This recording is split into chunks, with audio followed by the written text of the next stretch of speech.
आप सभी का मेरे इस YouTube चैनल पर एक बार फिर से स्वागत और अभिनंदन। तो आज मैं लेकर आया हूं कक्षा 10 के लिए मॉडल पेपर, वो भी विज्ञान विषय का।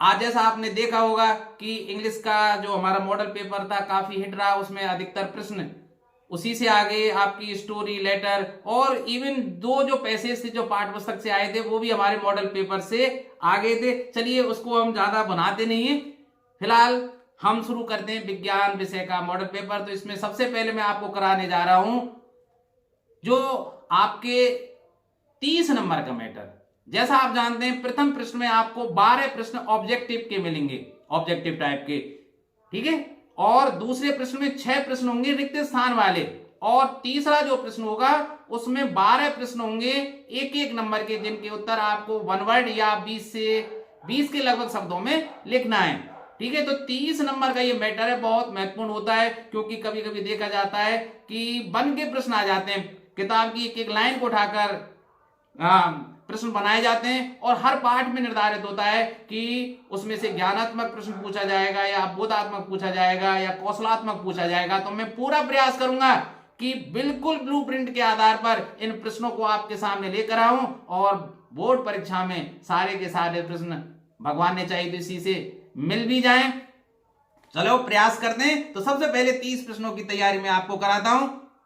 तो शुरुआत करते हैं पहले पार्ट से, और पहले पार्ट जैसा आप जानते हैं रासायनिक अपक्रिया और समीकरण। तो इसमें से आपको पता है 2 ऑब्जेक्टिव टाइप के प्रश्न आने। तो देखिए पहला प्रश्न है, निम्नलिखित समीकरण है, इसमें देखिए H2 plus Cl2, H2 plus Cl2 क्रिया करके HCl का निर्माण कर रहे हैं। H2 जानते हैं दो, ये क्या है, H2 और Cl2 दोनों ही तत्व हैं। तो जब दो तत्व मिलकर एक यौगिक का निर्माण कर रहे हैं तो ऐसी अपक्रिया क्या कहलाती है, संयोजन अपक्रिया। जैसा आप जानते हैं परिभाषा, जब 2 या 2 से अधिक क्रियाकारक मिलकर एक उत्पाद का निर्माण करें, एक क्रियाफल का निर्माण करें, तो ऐसी अपक्रिया संयोजन अपक्रिया कहलाती है। अब यहां 2 तत्व मिलकर एक यौगिक का निर्माण कर रहे हैं भाई। ऐसा भी हो सकता है कि दोनों यौगिक हों और दोनों यौगिक क्रियाकारक के रूप में मिलकर एक क्रियाफल का निर्माण करें। जैसे मैं एक उदाहरण आपके सामने प्रस्तुत करूं, NH3 प्लस HCl, ये दोनों मिलकर NH4Cl बनाएं। तो देखिए ये भी यौगिक है NH3, ये HCl भी यौगिक है, और दोनों मिलकर एक यौगिक का निर्माण कर रहे हैं, ठीक है। तो जब 2 या 2 से अधिक पदार्थ मिलकर एक उत्पाद का निर्माण करें तो ऐसी अपक्रिया संयोजन अपक्रिया कहलाती है। तो ऑप्शन बी आपका सही हो जाएगा। चलते हैं दूसरे प्रश्न पर, निम्नलिखित में से कौन द्वय विस्थापन अपक्रिया है। द्वय विस्थापन अपक्रिया के बारे में जानते हैं आप कि दोनों क्रियाकारक परस्पर अपने मूलकों को इंटरचेंज कर लेते हैं, आपस में बदल लेते हैं। अब देखिए H2 प्लस O2 2H2O, तो ये तो संयोजन अपक्रिया हुई, तो ये तो नहीं है, ये तो कौन सी अपक्रिया है भाई, संयोजन अपक्रिया का उदाहरण है, क्योंकि इसमें हाइड्रोजन और ऑक्सीजन मिलकर पानी का निर्माण कर रहे हैं, 2 क्रियाकारक मिलकर एक उत्पाद का निर्माण कर रहे हैं। दूसरा देखिए Mg प्लस O2 2MgO, ये भी संयोजन अपक्रिया है, इसमें मैग्नीशियम ऑक्साइड बन रहा है, क्योंकि मैग्नीशियम और ऑक्सीजन मिलकर मैग्नीशियम ऑक्साइड बना रहे हैं, तो ये भी संयोजन अपक्रिया है। यहां देखिए AgNO3, चलो यहां लिख देता हूं AgNO3 प्लस NaCl। अगर मैं इन दोनों को मूलकों में विभक्त करूं तो देखिए पहला धन मूलक, दूसरा ऋण मूलक, तो Ag प्लस NO3 माइनस, ये धन मूलक ये ऋण मूलक। तो मैंने बताया ना, दोनों क्रियाकारक अपने जो आयन होते हैं उनको इंटरचेंज कर लेते हैं। तो देखिए Ag प्लस इसके Cl से क्रिया करेगा, इसके ऋणात्मक मूलक से क्रिया करेगा, तो क्या बना देगा AgCl, और इसका प्लस इसके माइनस से क्रिया करेगा, तो क्या बना देगा NaNO3। तो दोनों ने अपने मूलकों को इंटरचेंज किया है ना, इसलिए ये कौन सी अपक्रिया है, द्वय विस्थापन अपक्रिया। तो ऑप्शन सी हमारा सही हो जाएगा। डी क्यों सही नहीं है, क्योंकि हाइड्रोजन और क्लोरीन मिलकर HCl का निर्माण कर रहे हैं, ये संयोजन अपक्रिया है। तो 3 संयोजन अपक्रिया थी भाई, ठीक भाई। और अब नंबर तीसरा प्रश्न देखिए, निम्नलिखित अपक्रियाओं में से कौन विस्थापन अपक्रिया है? तो देखिए द्वय विस्थापन और विस्थापन एकल विस्थापन भी कह सकते हैं इसको। इसमें क्या होता है? ऐसी अपक्रिया जिसमें कोई क्रियाकारक दूसरी क्रियाकारक के ऐसी अपक्रिया जिसमें कोई क्रियाकारक दूसरे अवकारक के कम क्रियाशील भाग को हटाकर स्वयं उसके स्थान पर आ जाता है, ऐसी अपक्रिया विस्थापन अपक्रिया कहलाती है, जिसे एकल विस्थापन अपक्रिया भी कहते हैं। तो देखिए अब मैं इसमें देख रहा हूं, जैसे सी ऑप्शन है, देखिए इसमें Fe लोहा क्रिया कर रहा है कॉपर सल्फेट से। तो देखिए कॉपर सल्फेट Fe से कम क्रियाशील है, तो Fe क्या करेगा? Cu को इसके स्थान से हटा देगा और क्या बन जाएगा? FeSO4 और Cu बेचारा अलग हो जाएगा। तो ये कौन सी अपक्रिया है? एकल विस्थापन या विस्थापन अपक्रिया है। अब आप कहेंगे सर तो ए, बी और डी ऑप्शन कौन से हैं? तो देखिए ए वाले में क्या हो रहा है? कैल्शियम कार्बोनेट का CaO और CO2 में अपघटन हो रहा है, अर्थात संयोजन अपक्रिया का उल्टा क्या होता है? अपघटन, जिसमें कोई क्रियाकारक दो या दो से अधिक पदार्थों में टूट जाता है ताप, दाब या विद्युत प्रभाव के कारण। तो देखिए CaCO3 दो भागों में टूट गया, अपघटित हो गया, इसलिए ये कौन सी अपक्रिया है? अपघटन अपक्रिया। इसमें देखिए CaO plus 2HCl, CaCl2 plus H2O। तो देखिए O इसके साथ आ गया और Ca किसके साथ आ गया? Cl के साथ। तो ये कौन सी है? द्वय विस्थापन अपक्रिया है, ये द्वय विस्थापन अपक्रिया है भाई। और इसको हम उदासीनीकरण अपक्रिया भी कह सकते हैं, क्योंकि ये क्षार है और ये अम्ल है। जब क्षार और अम्ल परस्पर क्रिया करके लवण और जल बनाते हैं, तो CaCl2 लवण है और ये जल बन रहा है, तो उस अपक्रिया को क्या बोलते हैं? उदासीनीकरण अपक्रिया। तो ये दोनों है भाई, उदासीनीकरण अपक्रिया। और ये तो उदासीनीकरण है क्योंकि ये भी क्षार है, ये क्षार है, ये अम्ल है। क्षार और अम्ल क्रिया करके लवण और जल बनाए, ऐसी अपक्रिया क्या कहलाती है? उदासीनीकरण अपक्रिया कहलाती है। तो रिवीजन हो रहा है ना। चलते हैं अगले प्रश्न पर। अवक्षेपण अपक्रिया से किस प्रकार का लवण प्राप्त होता है? देखिए जब दो या दो से अधिक क्रियाकारक मिलकर एक ऐसे पदार्थ का निर्माण करें जो किसी विलायक में अविलेय हो, अर्थात उसका तलछट बन जाए, ठीक है, चाहे पीले रंग का हो, सफेद रंग का हो, कैसा भी अवक्षेप बन जाए जो उस विलायक में विलेय नहीं हो, तो ऐसी अपक्रिया क्या कहलाती है? अवक्षेपण अपक्रिया कहलाती है। तो अवक्षेपण में किस प्रकार का लवण प्राप्त होता है? अविलेय। अवक्षेप का मतलब ये अविलेय, तो इसमें ऑप्शन बी हो जाएगा। पांचवा प्रश्न देखिए, निम्नलिखित में से कौन एक अपघटन अपक्रिया का उदाहरण नहीं है? तो अपघटन में क्या होता है कि कोई यौगिक ताप, दाब या विद्युत प्रभाव के कारण दो या दो से अधिक तत्वों या यौगिकों में विभक्त हो जाता है, तो ऐसी अपक्रिया क्या कहलाती? अपघटन। अपघटन का मतलब ये टूटना होता है, एक टूटेगा दो बनेंगे, ऐसे याद रखो, एक टूटेगा दो बनेंगे। तो देखिए CaCO3 टूट रहा है CaO और CO2 में, ये तो अपघटन है भाई, अपघटन अपक्रिया है। तो ये कौन सी है? ताप के कारण टूट रहा है, इसलिए ताप अपघटन अपक्रिया है। ध्यान रखना भाई, ये कौन सी अपक्रिया है? ताप के कारण। CaCO3 को अगर हम गर्म करेंगे तो वो कैल्शियम ऑक्साइड और कार्बन डाइऑक्साइड में विभक्त हो जाता है, इसलिए इसको क्या कहेंगे? ताप अपघटन। दूसरा 2KClO3 2KCl3O2, ये भी ताप के कारण है, तो ये भी ताप अपघटन अपक्रिया है। ठीक है भाई, समझ में आ रहा है ना। H2 प्लस Cl2 2HCl, ये दो क्रियाकारक मिलकर एक उत्पाद का निर्माण कर रहे हैं, इसलिए ये कौन सी अपक्रिया है भाई? संयोजन अपक्रिया।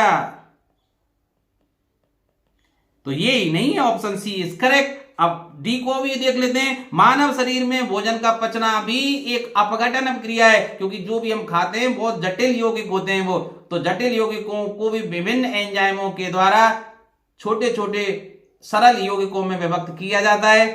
तो मानव शरीर में भोजन का पचना भी कौन सी अपक्रिया है? अपघटन अपक्रिया है। आ रही है ना बात समझ में। चलते हैं अगला प्रश्न, निम्नलिखित में से कौन एक रेडॉक्स अपक्रिया है? रेडॉक्स जानते हैं? ऐसी अपक्रिया जिसमें ऑक्सीकरण और अपचयन की क्रिया साथ साथ होती है रेडॉक्स अपक्रिया कहलाते हैं। रेडॉक्स बनाई दो शब्दों से, रेडॉक्स, ठीक है। तो रेड प्लस ऑक्स, इसका मतलब रेड मना रिडक्शन और ऑक्स का मतलब ऑक्सीडेशन, ठीक है। इसका मतलब होता है अपचयन और इसका मतलब होता है उपचयन या ऑक्सीकरण, ठीक। तो भाई देखिए ये तो अपघटन अपक्रिया है, ठीक है। ये तो अपघटन, ये तो नहीं है। H2 प्लस Cl2 ये नहीं है। और इसमें देखिए भाई CaO2HCl, तो CaO ने देखिए ऑक्सीजन इसके साथ जा रहा है तो इसका तो हो रहा है अपचयन, ऑक्सीजन का निकलना क्या कह रहा आता है, अपचयन। तो इसमें देखिए CaO का तो हो रहा है अपचयन, ठीक है। और 2HCl इसके साथ हो रहा है ऑक्सीजन का योग, तो इसका हो रहा है ऑक्सीकरण। तो इसमें इसका अपचयन, इसका ऑक्सीकरण, तो हो गई ना रेडॉक्स अपक्रिया। तो option C is correct here. आ जाइए 7वें प्रश्न पर। साग सब्जियों को विघटित होकर कंपोस्ट बनना किस अपक्रिया का उदाहरण है? साग सब्जी विघटित होकर कंपोस्ट खाद बनाते हैं, ये ऊष्माक्षेपी अपक्रिया का उदाहरण है। ये तो आप जानते हैं, श्वसन भी एक ऊष्माक्षेपी अपक्रिया है, ठीक है भाई। श्वसन भी ऊष्माक्षेपी अपक्रिया है। ऊष्माक्षेपी आप जानते हैं ना, क्या जानते हैं? ऐसी अपक्रिया जिसमें ताप उत्सर्जित होता हो ऊष्माक्षेपी अपक्रिया कहलाती है, ताप प्रकट होता हो, है ना। उदाहरण तो आपको पता ही है ऊष्माक्षेपी अपक्रिया के उदाहरण।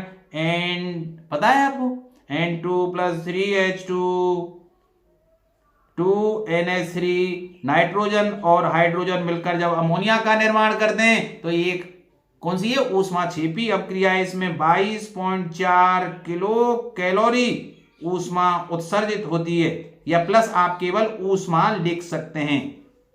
इसी तरह आप कैल्शियम ऑक्साइड में जैसे ही पानी डालते हैं, कैल्शियम ऑक्साइड बिना बुझा हुआ चूना, इसमें जब पानी डालते हैं तो क्या बनता है, CaOH का होल ट्वाइस बन जाता है। ये भी क्या है, ऊष्माक्षेपी अपक्रिया है, क्योंकि इसमें भी आप देखते हैं घरों में टंटा या जो सफेदी होती है उसको जैसे ही गलाते हैं ऊष्मा उत्सर्जित हो जाती है। इसी तरह अगर पोटेशियम परमैंगनेट में अगर ग्लिसरीन मिला दी जाए वो भी ऊष्माक्षेपी अपक्रिया का उदाहरण है। हियर इज करेक्ट आंसर, तो बी ऑप्शन इज करेक्ट। बढ़ते हैं अगले प्रश्न पर। निम्न में से कौन सा उत्पाद लेड नाइट्रेट को गर्म करने पर प्राप्त होता है? लेड नाइट्रेट को गर्म करने पर NO2 और बनेंगे नाइट्रोजन, नहीं सॉरी ऑक्सीजन, नहीं, तो ऑप्शन डी इज करेक्ट, ठीक है।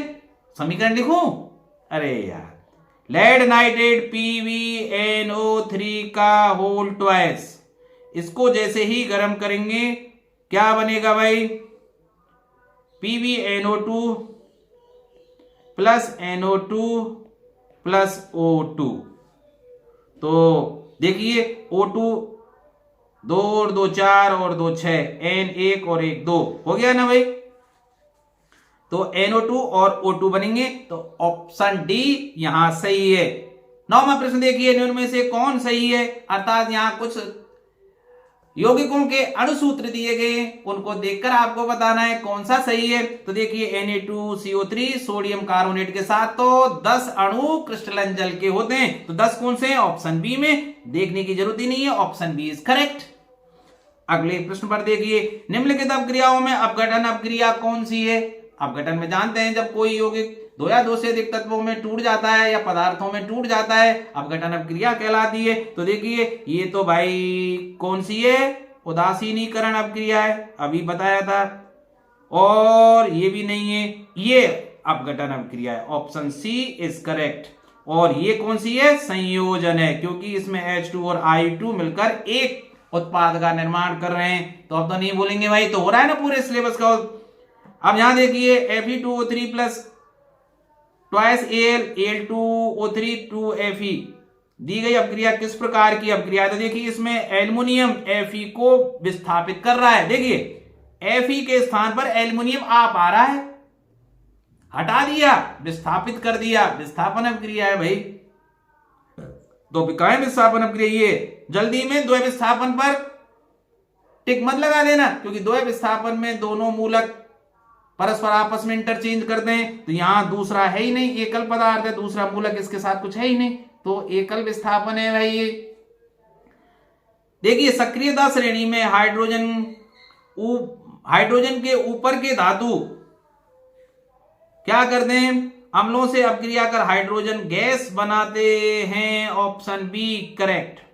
मैं बताऊंगा सक्रियता श्रेणी आगे, आने दो चैप्टर नंबर 5 में, ठीक, या आगे जब भी मौका लगेगा धातुओं के साथ में इसको बता दूंगा आगे। उच्च विद्युत धनात्मकता के कारण धातु के परमाणु बनाते हैं, धनायन बनाएंगे, क्या है भाई, उच्च विद्युत धनात्मकता के कारण धातु के परमाणु क्या बनाएंगे, धन आयन बनाएंगे। Option A correct. धातु के ऑक्साइड सामान्यतः होते हैं, धातुओं के ऑक्साइड सामान्यतः क्षारीय होते हैं भाई। ऑप्शन बी, ये धातु वाले में और पढ़ा देंगे हम। अयस्क से चुंबकीय अशुद्धियों को दूर करने के लिए जो विधि प्रयुक्त की जाती है, अयस्क में उपस्थित चुंबकीय अपद्रव्यों को दूर करने के लिए, अशुद्धियों को दूर करने के लिए चुंबकीय पृथक्करण विधि का, भाई सीधी सी बात है, चुंबकीय अशुद्धियां जैसे लोहे की, निकिल की, इनकी अगर अशुद्धियां हैं तो लोहे से चिपका कर उसको निकाल लेंगे बाहर, ज्यादा केमिकल प्रोसेस करने की जरूरत क्या है, तो चुंबकीय पृथक्करण विधि, डी ऑप्शन इसमें आ जाएगा भाई। अब ये मिक्स हो गए भाई, आगे जाके मैंने वो नहीं डाला है अम्ल क्षार धातु उसमें, तो उसमें ये सब मिल के चल रहे हैं, पहला पार्ट नहीं, अब दूसरा और तीसरा भी चल गया साथ में। तो सबसे अधिक तन्य धातु कौन सी, तन्यता का सबसे ज्यादा जो गुण होता है सोने में होता है, क्योंकि 1 ग्राम सोने के तार से 2 किलोमीटर लंबा तार खींचा जा सकता है। तो तन्यता अर्थात ऐसी धातुएं जिन्हें खींचने पर तार बनाए जा सके, सोना चांदी तांबा, ये सब तन्य धातु हैं। तो कहां है भाई सोना, option D is correct one. 17 में देखिए, इनमें से कौन अधातु होते हुए भी चमकीला है। देखिए अधातु टोटल 22 हैं, ठीक है, जिसमें 11 कैसी हैं, इसमें गैस हैं, जैसे नाइट्रोजन, हाइड्रोजन, ऑक्सीजन, नियोन, ये 11 तो क्या है, गैसीय अवस्था में पाई जाती हैं, और ब्रोमीन क्या होती है, द्रव अवस्था में होती है, और शेष जो अधातु हैं वो ठोस अवस्था में होती हैं। तो 22 में से ज्यादातर चमकीली नहीं होती, धातुएं चमकीली होती हैं, लेकिन आयोडीन अधातु होते हुए भी चमकीली होती है। तो आयोडीन कहां है भाई, ऑप्शन सी में है, C is the correct answer here. सबसे कठोर प्राकृतिक पदार्थ कौन सा है, सब जानते हैं यार, हीरा है, प्रकृति में पाए जाने वाला सबसे कठोर पदार्थ कौन सा है, हीरा। तो कहां है, ऑप्शन बी। एल्युमिनियम पर मोटी ऑक्साइड की परत बनने की प्रक्रिया को क्या बोलते हैं भाई, एथोडीकरण, ठीक है। बेकिंग पाउडर का अणुसूत्र क्या है, बेकिंग पाउडर जानते हैं आप, NaSCO3। बेकिंग पाउडर खाने का सोडा जिसको बोलते हैं, ठीक है, जिसको सोडियम हाइड्रोजन कार्बोनेट या सोडियम बाइकार्बोनेट भी बोलते हैं, इसके 2 नाम है भाई, सोडियम बाइकार्बोनेट या सोडियम हाइड्रोजन कार्बोनेट। निम्नलिखित में से कौन विजातीय यौगिक है, अर्थात शेष के साथ इसके गुणों में भिन्नता है। देखिए चूना, पत्थर, खड़िया, संगमरमर एक ही कुल के हैं, कैल्शियम कार्बोनेट है, ठीक है भाई।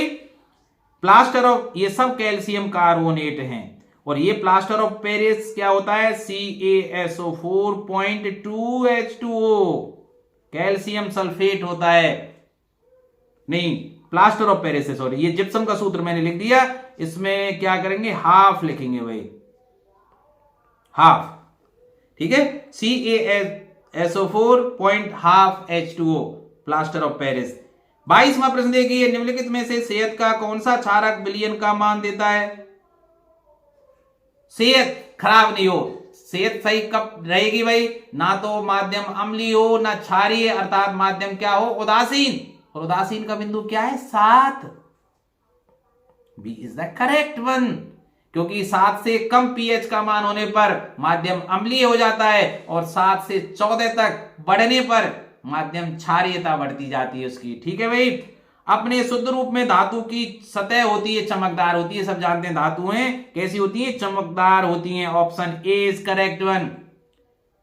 क्योंकि परीक्षा की तैयारी कर रहे हैं इसलिए जल्दी चल रहा हूं, ज्यादा समझाने का प्रयास है ना नहीं कर रहा हूं, तो आप मैनेज कर लेना। धातु के पतले तार के रूप में खींचने की क्षमता को क्या बोलते हैं? तन्यता। तार तन्यता मतलब धातुओं को खींचकर यदि तार खींचे जाएं तो यह गुणधर्म उनका तन्यता गुणधर्म कहलाता है। और आघात वर्धनीयता क्या होता है? पीट पीट कर जिसकी चद्दर बनाई जाए, आघात को सहने की क्षमता, पीट पीट कर चद्दर बनाई जा सके, ऐसा गुण आघात वर्धनीयता कहलाता है। और लचीलापन आप जानते हैं, नर्म जिनको आसानी से चाकू से काटा जा सकते, जैसे कौन है भाई? देखो तन्य में तो सोना, चांदी, तांबा,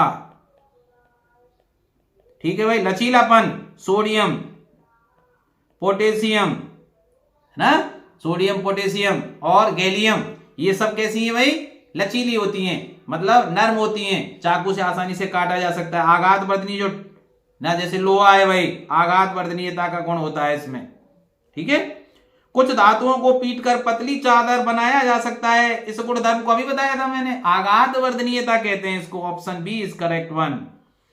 जो धातुएं कठोर सतह से टकराने पर आवाज उत्पन्न करती हैं उनको सोनो, सोनो का मतलब सुनाई देना, यार तुक्का लगाओ ना, ध्वनिक या सोनोरस, ठीक है। ध्वनि उत्पन्न होती है टकराने पर, आवाज, आवाज का मतलब ध्वनि, तो ध्वनिक कहें या सोनोरस, ठीक है। Option B is correct one.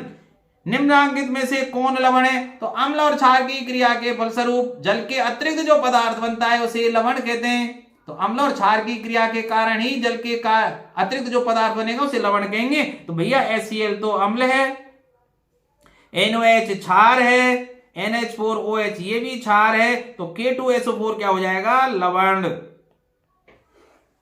तो अब देखते हैं 28वां प्रश्न, किसी लाल तप्त आयरन पर जलवाष्प प्रवाहित करने पर कौन सा यौगिक प्राप्त होगा? Fe3O4, ठीक है। गर्म अवस्था में यदि लोहे पर जलवाष्प को प्रवाहित किया जाए तो क्या प्राप्त होता है? इसका समीकरण में लिख देता हूं, Fe+H2O, ये वाष्प है भाई, जलवाष्प गर्म अवस्था में, तो क्या बनेगा? Fe3O4, ठीक है, और 4H2O कर देंगे 3Fe, ठीक है, और बन जाएगा ये 4H2 अलग हो जाएगा 4H2, ठीक है। तो ये क्रिया हो जाएगी लोहे की। हमारे शरीर में पीएच कितने परास के बीच कार्य करता है? शरीर की जो पीएच, जो सुइटेबल पीएच है वो 7 से 7.8 के बीच होती है। तो ऑप्शन बी हमारा सही हो जाएगा भाई। निम्नलिखित में से किसे चाकू से काटा जा सकता है? अभी बताया था मैंने, कुछ धातुएं नर्म होती हैं जिन्हें आसानी से चाकू से काटा जा सकता है, जैसे सोडियम, पोटेशियम, लिथियम। तो कहां है भाई? सोडियम, पोटेशियम, तो लिथियम आ गया भाई, चलो ए। गैलियम भी होता है, सोडियम, पोटेशियम, मैं लिख देता हूं सोडियम, पोटेशियम, लिथियम और गैलियम, ये चार जो धातु हैं, सोडियम, पोटेशियम, लिथियम, गैलियम। निम्न में से कौन आयनिक यौगिक है? सब जानते हैं CaCl2, सरल प्रश्न था। निम्न में से कौन अधातु है? अधातु जानते हैं, देखो लोहा धातु है, एल्युमिनियम, सोना, ये सब धातु हैं। कार्बन क्या है? अधातु है। ऑक्जेलिक अम्ल का प्राकृतिक स्रोत, हम क्षार लवण में आ गए भाई। ऑक्जेलिक अम्ल सबसे ज्यादा किसमें पाया जाता है? टमाटर में पाया जाता है, ठीक है। और इसमें संतरा में सिट्रिक एसिड पाया जाता है, सिरका में आप जानते ही हैं, सिरका में एसिटिक अम्ल पाया जाता है, इमली में टार्ट्रिक अम्ल पाया जाता है। तो देखिए साइट्रिक एसिड, इसमें साइट्रिक और एसिड पाया जाता है। और टमाटर में ऑक्जेलिक बता ही दिया, सिरका में एसिटिक अम्ल, एसिटिक अम्ल, और इमली में टार्ट्रिक अम्ल, टार्ट्रिक अम्ल पाया जाता है, ठीक है भाई, याद कर लेना। प्लास्टर ऑफ पेरिस का रासायनिक सूत्र क्या है? CaSO4 अभी बताया था, ये जिप्सम का है, ध्यान रख लेना, ये जिप्सम है। जिप्सम को गर्म करने पर ही क्या बनता है? CaSO4.12H2O plus 3/2 H2O। भाई दो अणु क्रिस्टलन जल के थे, इसमें से आधा यहां रह जाएगा, तो 1.5, और 1.5 का मतलब 3/2 H2O यहां रह जाएगा। तो ये क्या है भाई? प्लास्टर ऑफ पेरिस है, ये प्लास्टर ऑफ पेरिस है, प्लास्टर ऑफ पेरिस। चलिए अगला प्रश्न, लिटमस मिलियन जब ना अम्लीय होता है और ना क्षारीय तब वो किस रंग का होता है? देखिए लाइकेन से बनाया जाता है, लिचेन के लाइकेन के, वो बैंगनी रंग का होता है। ठीक है, तो जब माध्यम अम्लीय होता है ना क्षारीय होता है तो लिटमस पत्र कैसा होता है? बैंगनी कलर का होता है। ठीक है, कहां है बैंगनी? Option C. ध्यान रखना, इसी लिटमस पत्र को जब अम्लीय माध्यम में डुबाया जाए तो वो नीले लिटमस पत्र जो नीला होता है वो कैसा हो जाता है? लाल हो जाता है भाई। लिटमस मिलियन जो बैंगनी रंग का रंजक होता है, आगे आ जाइए, ये किस पदार्थ का बना होता है? लिचेन के लाइकेन बोले, इसकी स्पेलिंग ये होती है, लाइकेन भी पढ़ते हैं इसको। अब सही क्या है आप देख लेना भाई। निम्नलिखित में से कौन सूचक की तरह इस्तेमाल नहीं किया जा सकता? सूचक के रूप में आप जानते हैं हल्दी, मेथिल ऑरेंज, फिनोप्थिलीन, ये सभी सूचक के रूप में कार्य करते हैं, मूलिका नहीं करते। तो ऑप्शन डी यहां सही हो जाएगा। ठीक है, आपका ये ऑप्शन सही है भाई। निम्नलिखित में से कौन गंधीय सूचक नहीं है? गंध अर्थात जिसमें से खुशबू आती हो, वेनिला में स्पेशल गंध होती है, नहीं पूछा है। प्याज में गंध होती है, लौंग के तेल में गंध होती है। तो भाई ये तो गंधीय सूचक हैं, ये तीन तो। ठीक है, ये तो गंधीय सूचक हैं, गंधीय सूचक हैं। और समरकंद गंधीय सूचक नहीं है। तो option C is correct one. Bauxite निम्नलिखित से किस धातु का मुख्य है? इसके बॉक्साइट एल्युमिनियम का है। एल्युमिनियम ये आ गया, बहुत पूछते हैं कंपटीशन एग्जाम में भी, बहुत इसको पूछा जाता है कि बॉक्साइट किसका अयस्क है? बॉक्साइट एल्युमिनियम का है। कॉपर का भी बहुत पूछते हैं, कॉपर पायराइटिस, कॉपर का होता है CuFeS2, ये होता है कॉपर पायराइटिस। ठीक है, ऐसे ही। और हेमेटाइट होता है लोहा का, Fe2O3, ये हेमेटाइट है। ठीक है, तो ये लोहे का अयस्क है, ये कॉपर का है, तांबे का। तो देखिए निम्न में से कौन उपधातु है? अर्थात ऐसे पदार्थ जो धातु और अधातु दोनों के गुणधर्म दर्शाते हो, बीच का सा हो। तो देखिए Fe तो धातु है भाई, ये भी धातु है, निकिल भी धातु है, एंटीमनी उपधातु है। ये ऑप्शन डी हमारा सही हो जाएगा। Sb क्या है? एंटीमनी। शुद्ध सोने को व्यक्त किया जाता है 24 कैरेट से भाई, ऑप्शन बी करेक्ट वन। पीतल है, पीतल मिश्र धातु है भाई, पीतल क्या है? मिश्र धातु है। मिश्र धातुओं को थोड़ा आप याद कर लेना, मैंने नोट बना के लिखा है, चलो मैं निकाल देता हूं, शायद मिश्र धातु का कोई होगा भाई।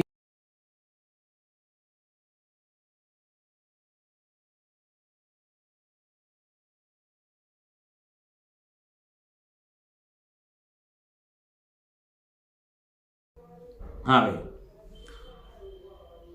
सोडियम कार्बोनेट का अणु सूत्र आ चुका है ये प्रश्न तो, Na2CO3 हाँ 0.10H2O भी होता है। इसमें 10 अणु क्रिस्टलाइन जल के होते हैं। इसको धावन सोडा भी क्या बोलते हैं? क्या बोलते हैं? धावन सोडा। कार्बोनिल समूह को सूचित किया जाता है। ठीक है भाई, इथाइल एल्कोहल, एथिल एल्कोहल का अणु सूत्र है एथ। एथ का मतलब, मैथ का मतलब एक, एथ का मतलब 2, प्रोप का मतलब 3, ब्यूट का मतलब कार्बन परमाणु की संख्या है यार। तो एथ में 2, C2H5OH कहां है भाई? ये रहा ऑप्शन बी।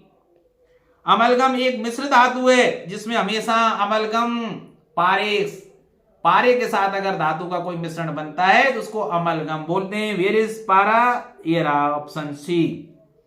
निम्नलिखित में से कौन सा पदार्थ ऑक्सीजन से संयोग नहीं करता है सबसे कम? देखो क्रियाशीलता की जो श्रेणी है उसको अगर आप ध्यान से देखें तो सबसे नीचे कौन आता है? Au, अर्थात सबसे कम सक्रिय पदार्थ कौन सा है? Au, सोना। कहां है भाई? गोल्ड आ गया, गोल्ड। ठीक है, तो ये ऑक्सीजन से संयोग नहीं करेगा, सबसे कम सक्रिय, तभी तो ये मूल्यवान धातु है। और इसी के हार या श्रृंगार प्रसाधन, सॉरी श्रृंगार प्रसाधन नहीं, क्या कहेंगे उसको, अरे आभूषण बनाए जाते हैं जिससे इसका ऑक्सीकरण सबसे कम होता है। ठीक है भाई, ऑक्सीकरण कम होने के कारण ये गंदा भी कम होता है। कौन विद्युत का सर्वोत्तम चालक है? सक्रिय है ना, चांदी सबसे ज्यादा सक्रिय है भाई। एसिटिक अम्ल का आईयूपीएसी नाम क्या है? एसिटिक अम्ल का आईयूपीएसी नाम क्या है भाई? तो देखिए एसिटिक अम्ल कैसे लिखते हैं, वैसे इसका है CH3COOH, ठीक है। तो इसको क्या बोलेंगे? एथेनोइक। एथेनोइक, एथेनोइक कहां है भाई? एथेनोइक ऑप्शन ए अम्ल। क्या बोलेंगे इसको? एथेनोइक अम्ल बोलेंगे इसको। निम्नलिखित में से कौन सा आयन लाल लिटमस को नीला कर देता है? अरे लाल लिटमस क्षारीय है और क्षार को कौन दिखाता है? NaOH। जितने भी क्षार है उनमें सब में OH माइनस आयन होता है, जैसे NaOH, इसमें भाई ये प्लस है ये माइनस है, KOH, ठीक है, NH4OH, ये सब क्षार हैं और ये सब लाल लिटमस को क्या करते हैं? नीला करते हैं। तो इनमें सब में क्या है? OH माइनस, तो OH माइनस आयन हो जाएगा आंसर बी। कोई विलयन नीले लिटमस पत्र को लाल कर देता है। नीले को लाल करने वाला होता है अम्लीय, और अम्ल की pH 7 से कम होती है, तो 7 से कम तो 5 है। इसका मतलब option A is correct one. कैसे जाना? अगर ये हो जाता कि लाल लिटमस पत्र को नीला कर देता है तो वो होता क्षार और उसकी pH 7 से ज्यादा होनी चाहिए थी, तब 8 या 10 सही कर दे हम। लोह चूर्ण पर तनु हाइड्रोक्लोरिक अम्ल की क्रिया देखिए, धातुओं HCl अम्ल से क्रिया करके, अम्लों से क्रिया करके क्या करेंगी भाई? ये क्या बनाएगी? FeCl2 plus H2, hydrogen gas देती है, लवण और हाइड्रोजन गैस देती है। तो देखिए 2HCl कर देता हूं तो ये संतुलित भी हो जाएगा भाई। तो फेरिक क्लोराइड बनेगा, या आयरन क्लोराइड बोले इसको, या फेरिक क्लोराइड बोले, और हाइड्रोजन कहां है भाई? हाइड्रोजन गैस और आयरन क्लोराइड बनता है, तो option A is correct one. श्वसन किस प्रकार की अभिक्रिया है? मैंने बताया था ना, श्वसन कैसी अभिक्रिया है? ऊष्माक्षेपी और ऑक्सीकरण भी होता है। श्वसन में क्या होता है? ऑक्सीकरण होता है, नहीं पता आपको?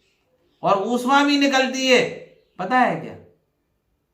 चलिए आगे एक प्रश्न बहुत है, बहुत शानदार प्रश्न है, वायवीय और अवायवीय श्वसन, उसमें इसको ढंग से बताऊंगा मैं, ठीक? तब तक आप इंतजार कीजिए थोड़ा सा, ठीक है। तो ऑक्सीकरण यहां तो फिलहाल ए ऑप्शन सही हो जाएगा भाई।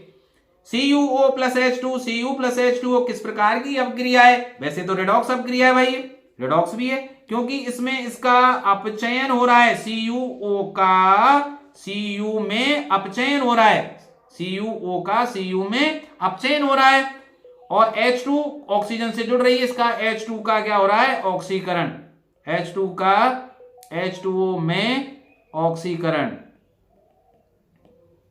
और CuO का Cu में अपचयन हो रहा है।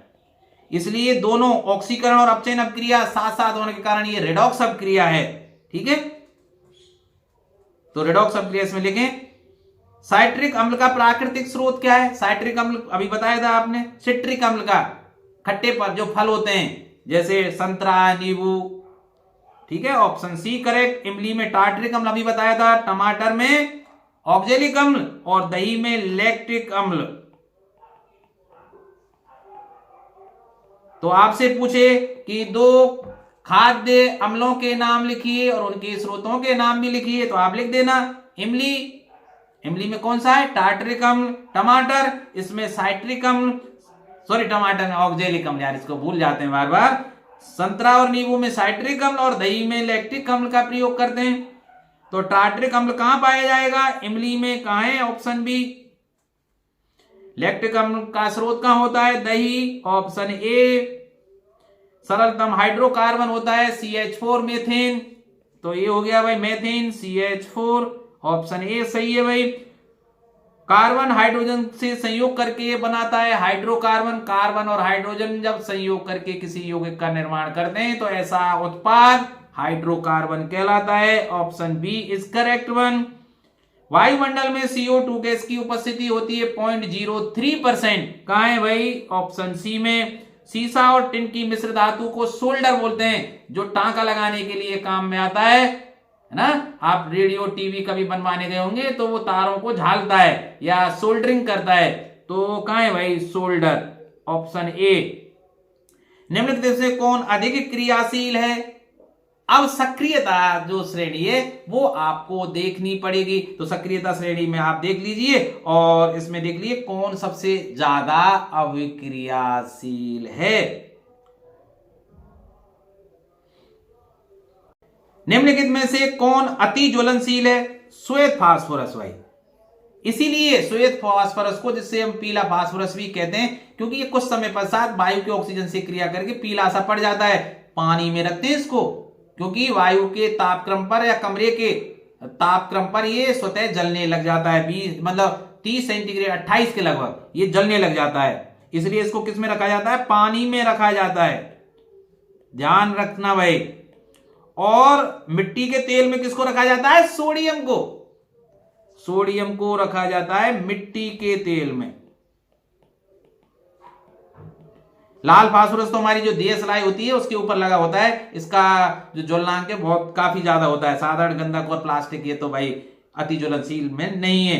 विद्युत अपघटनी परिष्करण में अशुद्ध धातु को एनोड के रूप में लिया जाता है। जब विद्युत अपघटन के द्वारा किसी धातु को शुद्ध किया जाता है तो अशुद्ध धातु को एनोड के रूप में लिया जाता है, उसी का विलयन भर दिया जाता है, उसी धातु का जिसको हम शुद्ध कर रहे हैं उसी का शुद्ध जो तार है वो कैथोड के रूप में लिया जाता है। और जैसे ही हम विद्युत धारा प्रवाहित करते हैं, जैसे ही विद्युत धारा प्रवाहित की जाती है तो जो धातु है वो एनोड से निकलकर कैथोड पर एकत्रित हो जाती है और एनोड के नीचे केवल अशुद्धियां रह जाती हैं, जिन्हें हम एनोड पंख कहते हैं। क्या कहते हैं? एनोड पंख कहते हैं। तो अशुद्ध धातु को एनोड बनाया जाता है और शुद्ध धातु का कैथोड लिया जाता है और उसी धातु का जो विलयन है विद्युत अपघट्ट के रूप में उन दोनों के बीच भरा जाता है। और जैसे ही विद्युत धारा प्रवाहित करते हैं, धातु एनोड से निकलकर कैथोड पर एकत्रित हो जाती है और एनोड बेचारे के पास केवल अशुद्धियां ही रह जाती हैं, जिन्हें एनोड पंख, पंख का मतलब कीच या अशुद्धियां रह जाती हैं। 65वां प्रश्न देखिए, निम्नलिखित में से किस विलयन का उपयोग दीवारों की सफेदी के लिए किया जाता है? टंटा, जिसे कैल्शियम हाइड्रोक्साइड बोलते हैं, CaOH का होल ट्वाइस। अरे यार, बिना बुझा हुआ चूना, ये बिना, इसको बहुत पूछते हैं, बिना बुझा चूना। इसमें जैसे ही पानी मिलाते हैं क्या बनता है? CaOH का होल ट्वाइस। इसको कैल्शियम हाइड्रोक्साइड या बुझा हुआ चूना बोलते हैं। ठीक है, और इसका उपयोग दीवारों पर सफेदी करने के लिए किया जाता है। तुमसे ये भी पूछ सकता है भाई, तो दीवारों पर चमक कैसे आ जाती है? ये कैल्शियम हाइड्रोक्साइड का जैसे ही दीवारों पर लेप किया जाएगा या इसको पोता जाएगा तो ये वायु की कार्बन डाइऑक्साइड को ग्रहण करके किसमें परिवर्तित हो जाता है? कैल्शियम बाइकार्बोनेट में बदल जाएगा भाई।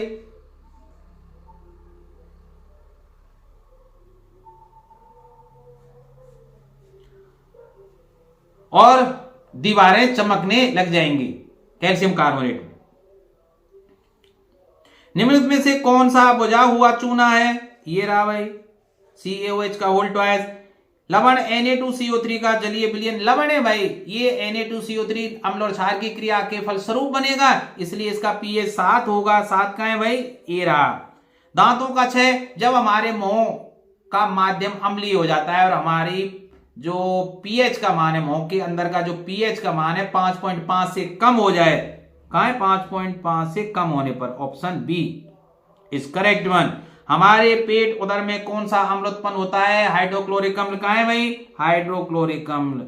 ऑक्जेलिक अम्ल तो टमाटर में, सिट्रिक अम्ल नींबू और संतरा में, टार्ट्रिक अम्ल इमली में। रिपीट करा रहा हूं जिससे भूले नहीं।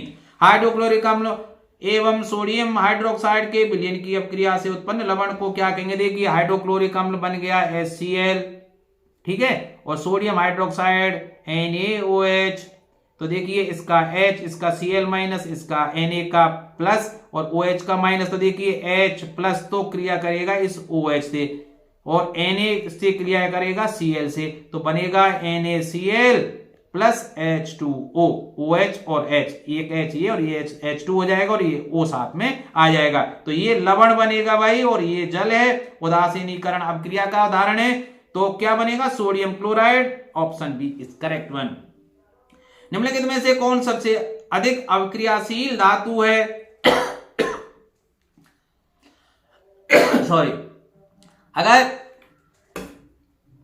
अगर हम अवक्रियाशीलता की जो सीरीज है, इसको देखें ध्यान से। जैसा आप स्क्रीन पर देख रहे हैं तो आप देखेंगे कि टॉप पर कौन है, पोटेशियम, तो सबसे ज्यादा अभिक्रियाशील कौन होगी, ठीक है। बल्कनीकरण की अभिक्रिया में प्राकृतिक रबर के साथ निम्नलिखित में से क्या मिलाया जाता है। बल्कनीकरण की जब क्रिया करते हैं तो प्राकृतिक रबर के साथ गंधक मिलाकर गर्म किया जाता है। कहां है भाई, गंधक, साधारण गंधक ही मिलाते हैं यार, चलो ए ऑप्शन, ठीक है, गंधक मिलाकर।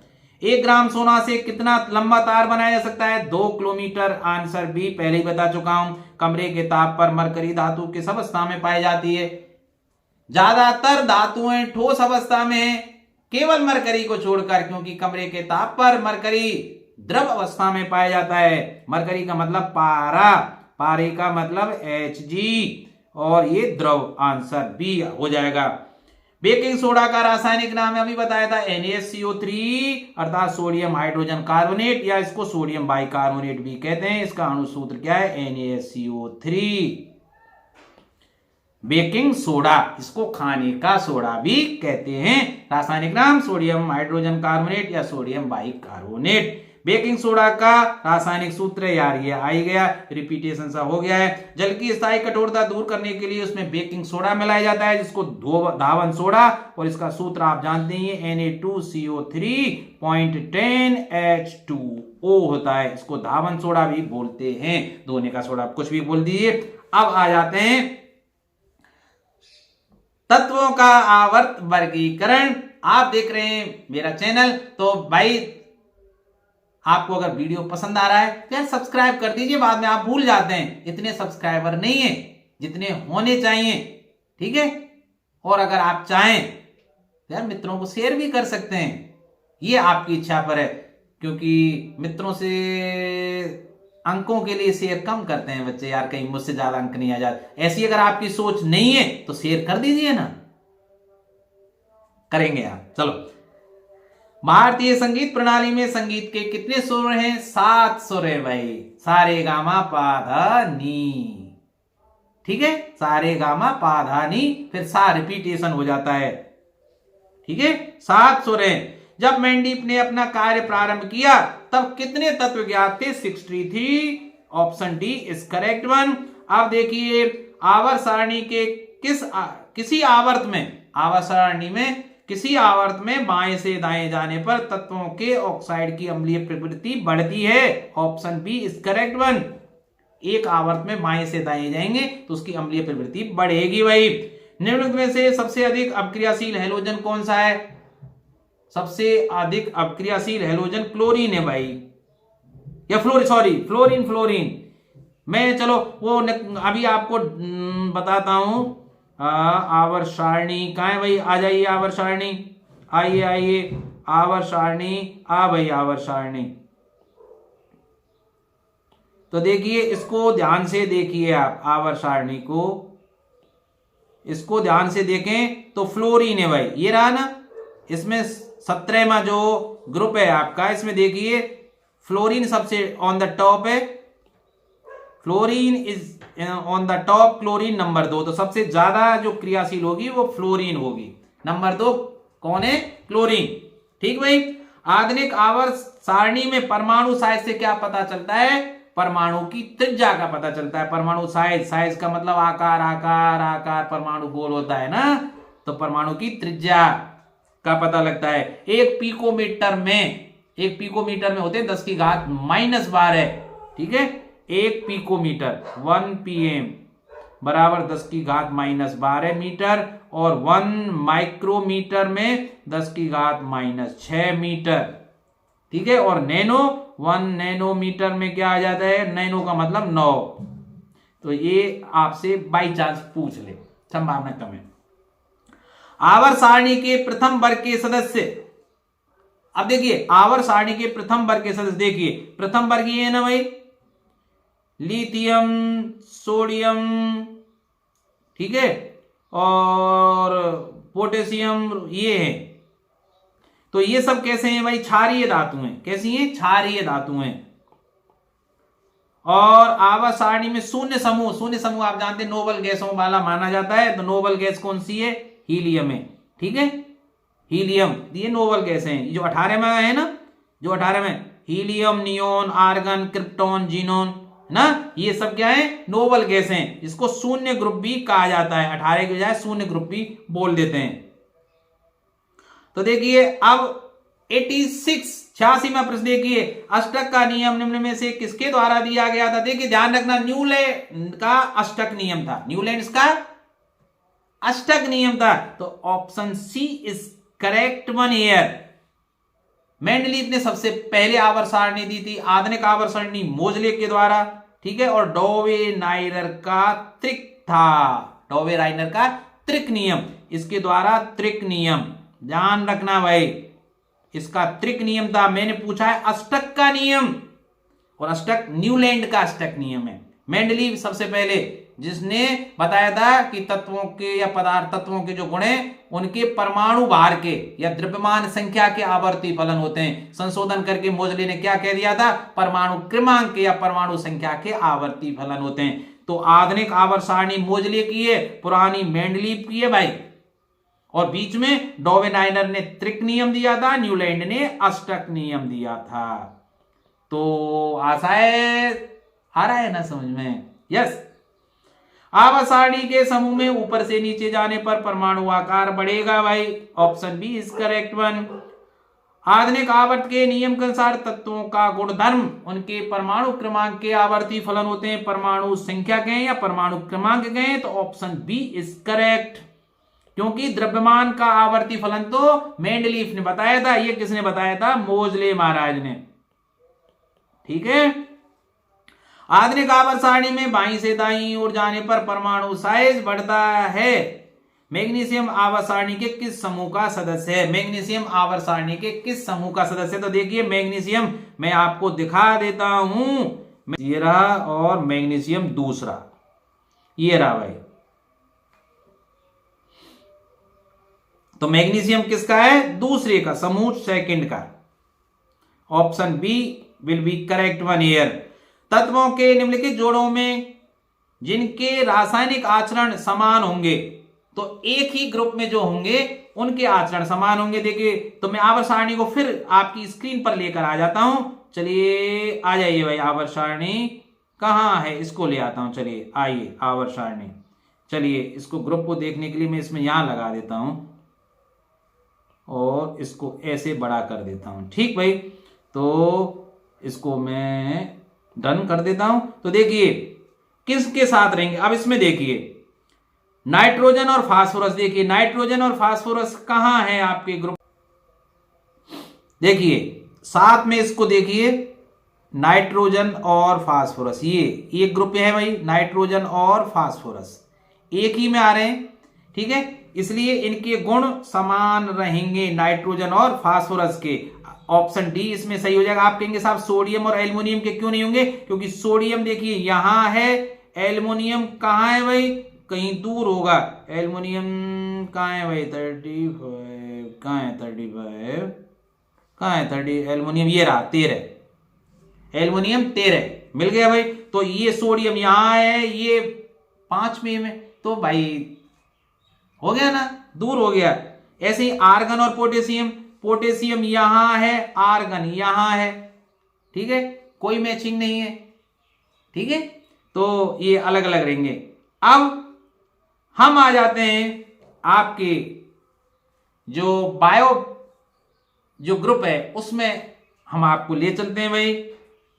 तो चलिए बायो ग्रुप का प्रश्न 92 से शुरू होता है। कुछ जानवर जुगाली करते हैं, किसके लिए करते हैं जुगाली, भोजन को चबाते, हम भी भोजन को पचाते हैं ना, चबाते हैं, क्यों, हमको ये बताया गया है कि भोजन को चबा चबा कर खाना चाहिए। और ये किसके लिए कहा गया भाई, जिससे अधिक संख्या में या अधिक मात्रा में लार हमारे भोजन के साथ मिल सके, और लार में टाइलिन होता है जो भोजन का ऑक्सीकरण कर देता है।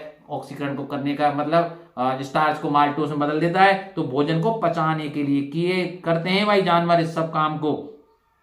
रुधिर दाब तथा हृदय स्पंदन किस हार्मोन के द्वारा बढ़ता है, ये एड्रेनलिन के कारण। आप किसी से लड़ाई झगड़ा करें या अचानक डर जाएं तो एकदम से हमारी धड़कन बढ़ जाती है, ब्लड प्रेशर भी बढ़ जाता है, और ये सब एड्रेनलिन के द्वारा स्रावित हार्मोन एड्रीनलिन, ये ग्रंथि ऐसी, अंतःस्रावी ग्रंथि ऐसी है, इसका नाम और इससे स्रावित हार्मोन का नाम भी समान है भाई, ठीक है। और प्रोजेस्टेरोन, एस्टेरॉइडोल और रिलैक्सिन, ये तो भाई लेडीज जो मादा होती हैं या स्त्रियां होती हैं, औरतें होती हैं, उनके अंडाशय में स्रावित हार्मोन है ये तीन। तो अंतःस्रावी ग्रंथियां कौन सी होती है? नल सॉरी थोड़ा ज्यादा जोर से बोलना पड़ रहा है, कारण क्या, बाहर एक रामायण का पाठ चल रहा है, उसकी आवाज रिकॉर्डिंग में आ रही है, इस कारण मुझे अतिरिक्त बल लगाना पड़ रहा है और इसके कारण खांसी उठ रही है। तो अंतःस्रावी ग्रंथियां होती हैं, नलकाविहीन ग्रंथियां होती हैं। 95 में थायराइड ग्रंथि की अल्प सक्रियता के कारण, अल्प सक्रियता, अगर देखो थायराइड ग्रंथि से जो हार्मोन निकलता है उसको थायरॉक्सिन बोलते हैं। पूछ सकता है थायरॉक्सिन किस ग्रंथि से स्रावित होता है? थायराइड से।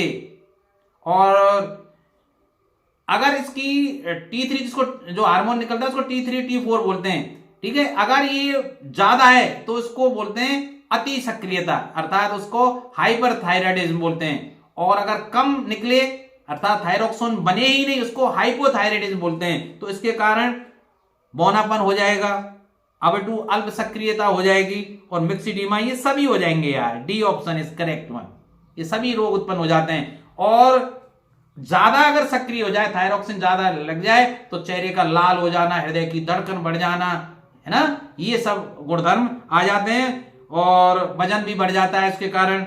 लेकिन अल्प सक्रियता के कारण ये कई भोजन का ऑक्सीकरण नहीं होता, है ना, भोजन का पाचन गैस ज्यादा बनती है और ये बौनापन भी हो जाता है, ये सब इसके द्वारा होते हैं। अग्नाशय द्वारा निम्न में से कौन सा हार्मोन निकलता है? इंसुलिन और ग्लूकोन, ये दोनों ही निकलते हैं भाई, option C is correct one. अग्नाशय ग्रंथि के द्वारा निम्न में से कौन सा हार्मोन निकलता है? इंसुलिन और ग्लूकोन। इंसुलिन की कमी से मधुमेह रोग हो जाता है, डायबिटीज हो जाता है, मधुमेह, याद रहेगी ना। चलते हैं अगले प्रश्न पर। निम्नलिखित में से जठर ग्रंथि की कौन सी कोशिका हाइड्रोक्लोरिक अम्ल का स्राव करती है? तो मैंने इसके लिए आपको लिख दिया है, पढ़ लेना इसको। और ये क्या लिखा है मैंने? पार्श्विका, या जिसको बोलते हैं ऑक्सीनेट कोशिकाएं, जो हाइड्रोक्लोरिक जो अंदर स्राव होता है उसका स्राव करती हैं। और यह विटामिन B12 के अवशोषण के लिए बहुत आवश्यक है भाई। विटामिन B12 की आजकल बहुत कमी आ रही है, जिसके कारण बालों का झड़ना, नाखूनों का भुरभुरा होना, हृदय की धड़कन बढ़ जाना, ये कई रोग हो रहे हैं भाई। कारण क्या है? एक तो हम आटे को अब विटामिन B12 कहां पाई जाती है? फलों का या सब्जियों का ऊपर का जो छिलका हम छील कर फेंक देते हैं, उसी में तो होती है। और एक भोजन को बहुत ज्यादा ऑयली बनाने के चक्कर में हम उबालते हैं, जिससे उसकी विटामिन B12 पूरा नष्ट हो जाता है। इसके अलावा आटे को भी हम छान कर प्रयोग करते हैं, क्योंकि आटे की चोकर में विटामिन B12 होता है। इसलिए सब में आजकल विटामिन B12 की कमी आ रही है। दवाइयां खा रहे हैं, पर भाई हम सब्जियों को तो छील कर ही खाएंगे, क्योंकि हमारी आदत बन गई है। चलिए आगे। मनुष्य के मुख गुहा में कितनी जोड़ी लार ग्रंथियां पाई जाती हैं? 3 पाई जाती हैं बंधु, तीनों। ऑप्शन सी करेक्ट हो जाएगा। नाम अगर चाहे तो ये मैंने लिख दिए हैं पहले से ही, पैरोटिड, सब मॉडिबुलर और सबलिंगुअल, ये 3 लार ग्रंथियां मनुष्य के मुख गुहा में पाई जाती हैं। रक्षी कोशिकाएं कहां पाई जाती हैं? पत्तियों में। Option B. इथाइल एल्कोहल किस प्रकार के श्वसन में बनता है? इथाइल एल्कोहल कौन से श्वसन में? तो मैं सबसे पहले और आपको इस बता ही देता हूं यार, श्वसन क्या होता है। आप पढ़ लीजिए ढंग से, क्योंकि मैंने आपसे वायदा भी किया था। तो मैं चलिए उसको लेके आता हूं आपकी स्क्रीन पर। हियर इज स्क्रीन आपकी आ गई भाई, देखिए। चलिए आपको पढ़ लीजिए, ठीक है। तो देखिए यहां पढ़िए, वायवीय, जिसको एरोबिक, चलो डन कर देता हूं, वायवीय या एरोबिक श्वसन। वायवीय या एरोबिक श्वसन का अर्थ होता है ऐसा श्वसन जिसमें ऑक्सीजन की जरूरत होती है। और ऑक्सीजन की अगर जरूरत होगी तो इस श्वसन के दौरान कार्बोहाइड्रेट का पूर्ण ऑक्सीकरण होता है। जो भी हम खाते हैं उस सबका अंत में बनना तो ग्लूकोज है या कार्बोहाइड्रेट ही है। ऑक्सीजन ग्लूकोज को ऊर्जा मुक्त करने के लिए तोड़ देती है। जो ऑक्सीजन हम लेते हैं ना श्वसन के द्वारा, वो ग्लूकोज को तोड़ देती है भाई, जिससे कार्बन डाइऑक्साइड और पानी बनता है, ठीक है। ये जो गौण उत्पाद हैं, और साथ में ऊर्जा भी उत्पन्न होती है। ठीक है, ऊर्जा भी उत्पन्न होती है जिसको हम एटीपी में नापते हैं। तो देखिए, जब हम वायवीय श्वसन करते हैं, जब हम ऑक्सीजन लेते हैं, तो देखिए ग्लूकोज तो अंदर है और भोजन के द्वारा ग्लूकोज बन गया भाई, क्योंकि जो भी हम खाते हैं उसका अंत में ग्लूकोज या कार्बोहाइड्रेट ही बनता है। ये ऑक्सीजन से क्रिया करके क्या बनेगा, कार्बन डाइऑक्साइड जो हम श्वास निकालते समय बाहर निकालेंगे, पानी बनेगा, साथ में एनर्जी भी बनेगी। तो मैंने लिख दिया है ग्लूकोज का सूत्र C6H12O6। अगर आप चाहें तो समीकरण भी याद कर सकते हैं। 6O2 = 6CO2 + 6H2O, 38 ATP energy निकलती है। और इसी के साथ मैं आपको बता देता हूं अवायवीय श्वसन। अवायवीय श्वसन में क्या होता है, जिसमें बिना हवा के हम श्वसन करें। कभी कभी जंतुओं और पौधों के द्वारा चारों ओर सांस लेने के लिए पर्याप्त ऑक्सीजन नहीं होती, लेकिन तब भी जीवित रहने के लिए ऊर्जा की जरूरत तो पड़ती है। इसलिए इस ऊर्जा का उत्पादन करने के लिए, चलो मैं इसको और बड़ा कर देता हूं इस तरह से यार, चलिए छोड़िए इसको। हाँ, तो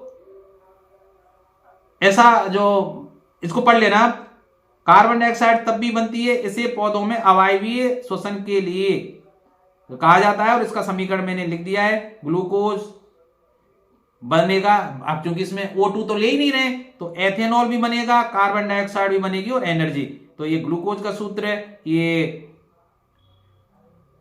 एथेनॉल का है, और कार्बन डाइऑक्साइड, और ये 2 ATP एनर्जी बन रही है। ठीक है भाई, तो अब मैं इसको हटा देता हूं, चलिए हटिए, और ये हट गया, ये रह गए भाई। तो कौन सा होगा, एथिल अल्कोहल किसमें बन रहा है, अवायवीय श्वसन में। अरे ये जो निशान है ना, ये उसके पड़ गए हैं भाई, जो मैंने अभी समझाने के लिए लगाए थे ना। अब ये मत सोचना किसमें लगाएं। तो अब चलिए आ जाते हैं। तो अवायवीय श्वसन में एथिल अल्कोहल बनता है, क्योंकि कभी कभी पादप और जंतुओं में ऐसी स्थिति बन जाती है कि पर्याप्त ऑक्सीजन श्वसन के लिए नहीं होती, तब भी शरीर के लिए ऑक्सीजन की ऊर्जा की जरूरत होती है। तो वो ग्लूकोज किसमें टूट जाता है, एथिल अल्कोहल, कार्बन डाइऑक्साइड और जल में टूट जाता है भाई। तो मनुष्य के सांस लेने और छोड़ने की क्रिया को श्वासोच्छ्वास बोलते हैं। पौधों के वायवीय भागों से जल के निष्कर्ष की क्रिया क्या है, वायवीय भागों से जल के निष्कर्षण की क्रिया कहलाती है बाष्पोत्सर्जन कहलाती है। वह प्रक्रम जिनके द्वारा शरीर में ऊर्जा का उत्पादन होता है क्या कहलाता है, वह प्रक्रम जिसमें शरीर में ऊर्जा का उत्पादन, चाहे वायवीय हो चाहे अवायवीय श्वसन हो, उसमें ऊर्जा का उत्पादन होता है, वह प्रक्रिया क्या कहलाती है, श्वसन कहलाती है। निम्नलिखित तत्वों में से किसकी संभावना है कि वह अधात्विक अभिलक्षण को प्रदर्शित कर सकता है। अधात्विक, तो देखिए आर्सेनिक है ना, ये तुम्हारे, और ब्रोमीन, तो ये ब्रोमीन प्रस्तुत करेगी यार अधात्विक गुण। ये बोरोन, ये तो धातु है। आधुनिक आवर्त सारणी का दीर्घतम रूप किसकी प्रस्तुतिकरण है, मोजले द्वारा दिया था। ये इसमें गलत जगह पर आ गए, कोई बात नहीं, प्रश्नों को जब मैंने एडजस्ट किया था तो कहीं भी लग गया था, कोई फर्क नहीं है, रिवीजन हो जाएगा। हाँ, अब आ जाइए 106वां प्रश्न। एस्ट्रोजन, प्रोजेस्टेरोन और रिलैक्सिक हार्मोन अंडाशय से स्रावित होते हैं महिलाओं में। ऑप्शन ए ध्यान रखना भाई, महिलाओं में कौन कौन से होते हैं, एस्ट्रोजन, प्रोजेस्टेरोन और रिलैक्सिन हार्मोन। निम्न में से कौन सा मादा जनन हार्मोन है, अभी आया था यार, प्रोजेस्टेरोन भी है, एस्ट्रोजन भी है, एस्ट्रोडियोल भी है, ये तीनों है भाई। तो इसका मतलब D option is correct one, ये सभी मादा जनन हार्मोन है। नर जनन हार्मोन का नाम क्या है, टेस्टोस्टेरोन, टेस्टोस्टेरोन। आइए 108वां प्रश्न देखिए। एक 25 वर्षीय विवाहित युवा मनुष्य के संतान नहीं होने का संभावित कारण, भाई विवाहित है और 25 वर्षीय है, इसका मतलब टेस्टोस्टेरोन उसमें नहीं बन रहा है। ठीक है, तो टेस्टोस्टेरोन की निष्क्रियता, ठीक है, प्रोजेस्टेरोन की निष्क्रियता तो भाई महिला की नहीं पूछी है, मनुष्य की पूछी है। ठीक है, विवाहित युवा मनुष्य की, पुरुष की पूछी है, तो पुरुष की बात ही करेंगे हम, महिला की नहीं करेंगे। महिला की पूछते तो प्रोजेस्टेरोन की निष्क्रियता लिखते। तो अब ऑप्शन हमारा ए सही हो जाएगा, पुरुष के कारण। मानव शरीर में भ्रूण का विकास कहां होता है, निषेचन होता है फैलोपियन ट्यूब में, ध्यान रखना, और विकास होता है गर्भाशय में। कहां? गर्भाशय में। मानव शरीर में भ्रूण का विकास कहां होता है? गर्भाशय में। Option C. श्वसन क्रिया के दौरान कितनी प्रतिशत ऊर्जा ताप के रूप में निष्कासित होती है? 20%। ऑप्शन ए सही है भाई। मानव में वृक्क एक तंत्र का भाग है जो संबंधित है। वृक्क क्या है? उत्सर्जन का कार्य करता है, डायलिसिस का काम करता है, हमारे शरीर में दूषित पदार्थों को मूत्र के माध्यम से बाहर निकालता है। छानने की प्रक्रिया है भाई, कितना जबरदस्त फिल्टर है, ठीक है। तो उत्सर्जन। यूरिया रक्त में कहां से प्रवेश करता है? यकृत से, लिवर से। Option B. तंत्रिका कोशिकाएं कितने प्रकार की होती है? मानव शरीर में कितनी तंत्रिका कोशिकाएं होती है? 3 तरह की। ऐसी लाल ग्रंथियां भी 3 तरह की थी, याद है ना? तो इनके मैंने नाम भी लिख दिए हैं भाई। प्रेरक तंत्रिका कोशिका, संवेदी तंत्रिका कोशिका और बहुध्रुवीय तंत्रिका कोशिका। ये सभी ऑप्शन सही है। 1 से 14वां प्रश्न देखिए। प्रतिवर्ती चाप कहां बनते हैं? मेरुरज्जु में। याद आ गया ना आपको? आपकी तैयारी अच्छी है, याद आ गया तो। शरीर की प्रधान नियंत्रक ग्रंथि किसे कहते हैं? मास्टर ग्रंथि पीयूष ग्रंथि कहलाती है, जो अन्य सभी अंतःस्रावी ग्रंथियों पर अपना अधिकार रखती है, नियंत्रण रखती है। Option B is correct one. Dentine के ऊपर दांतों की सुरक्षा हेतु पाई जाने वाली कठोर परत को, दांतों के ऊपर जो कठोर परत होती है, जो दुनिया की सबसे कठोर परत होती है, इसको एनामेल बोलते हैं। Option A is correct one. Paramecium में भोजन का अंतःकरण होता है कूटपाद द्वारा। इनमें से कौन विषम युग्मजीय? ध्यान रखना, मेंडल वाले उसमें पढ़ाया आपने। टीटीआर, ये तो लंबे और रेड, ये तो सभी समयुग्मजीय है भाई। ये भी सब छोटे, टीटीटी, बोना, और तो ये भी समयुग्मजीय है। टीटी ये भी समयुग्मजीय है। तो एक बड़ा और एक छोटा विषमयुग्मजीय होता है, ठीक है। 2 विपरीत या विपर्यासी जब लक्षण पाए जाएं, ये लंबेपन का है कैपिटल टी, ये बौनेपन का है स्मॉल टी, इसलिए D is correct one here. Gene किस रसायन के बने होते हैं? डीएनए के बने होते हैं। ध्यान रखना भाई, जीन किसके बने होते हैं? डीएनए के। और अगर पूछे गुणसूत्र किसके बने होते हैं, तो गुणसूत्र बने होते हैं डीएनए, आरएनए व प्रोटीन्स के बने होते हैं। ध्यान रखना, गुणसूत्र तो बने होते हैं डीएनए, आरएनए और प्रोटीन के, और जीन किसके बने होते हैं? केवल और केवल डीएनए के। याद रहेगा ना? कवक में पोषण की कौन सी विधि है? मृतजीवी। रेजिन और गोंद कहां होता है? पुराने जाइलम में। जाइलम जल से बना है ना, ध्यान रखना, तुक्का मारने की विधि बता रहा हूं। तो रेजिन और गोंद पुराने जाइलम में। अरे भाई, पादप में फ्लोएम भोजन, एफ फूड, और फ्लोएम फूड, एफ एफ दोनों में फ्लोएम फूड से, भोजन से संबंधित है। याद रहेगा ना? प्रकाश संश्लेषण क्रिया में ऑक्सीजन बाहर निकलता है। ऑक्सीजन कहां से बनता है? प्रकाश संश्लेषण क्रिया में जल से मिलता है भाई, H2O से ही मिलेगा वो, तो जल से मिलेगा। ए। मनुष्य के आहार नाल की कौन सी रचना अवशेषी अंग है? हमारी जो अपेंडिक्स होती है वो अवशेषी अंग है भाई। दांत अस्थिक्षय कब होता है? किसके कारण होता है? मीठा खाने के कारण, बैक्टीरिया द्वारा अम्ल का निर्माण, दांतों की सफाई न करना। यार ये तो सभी ऑप्शन है। मीठी चीज खानों से भी बैक्टीरिया अम्ल का निर्माण, दंत क्षय वैसे भी जब मुंह का पीएच 5.5 से कम होने लग जाए। और ये भी आप नोट कर लेना, डीएनए में कितने प्रकार के नाइट्रोजन क्षारक होते हैं? 2 होते हैं मुख्यतः। तो फिर वो जो बेस होते हैं ना, बेस बनने के लिए वो 4 होते हैं, एडेनिन, ग्वानिन, थाइमिन, है ना, वो अलग है। तो इसमें ऑप्शन आएगा ए। तो पक्षी और तितली के पंख हैं समृद्धि अंग।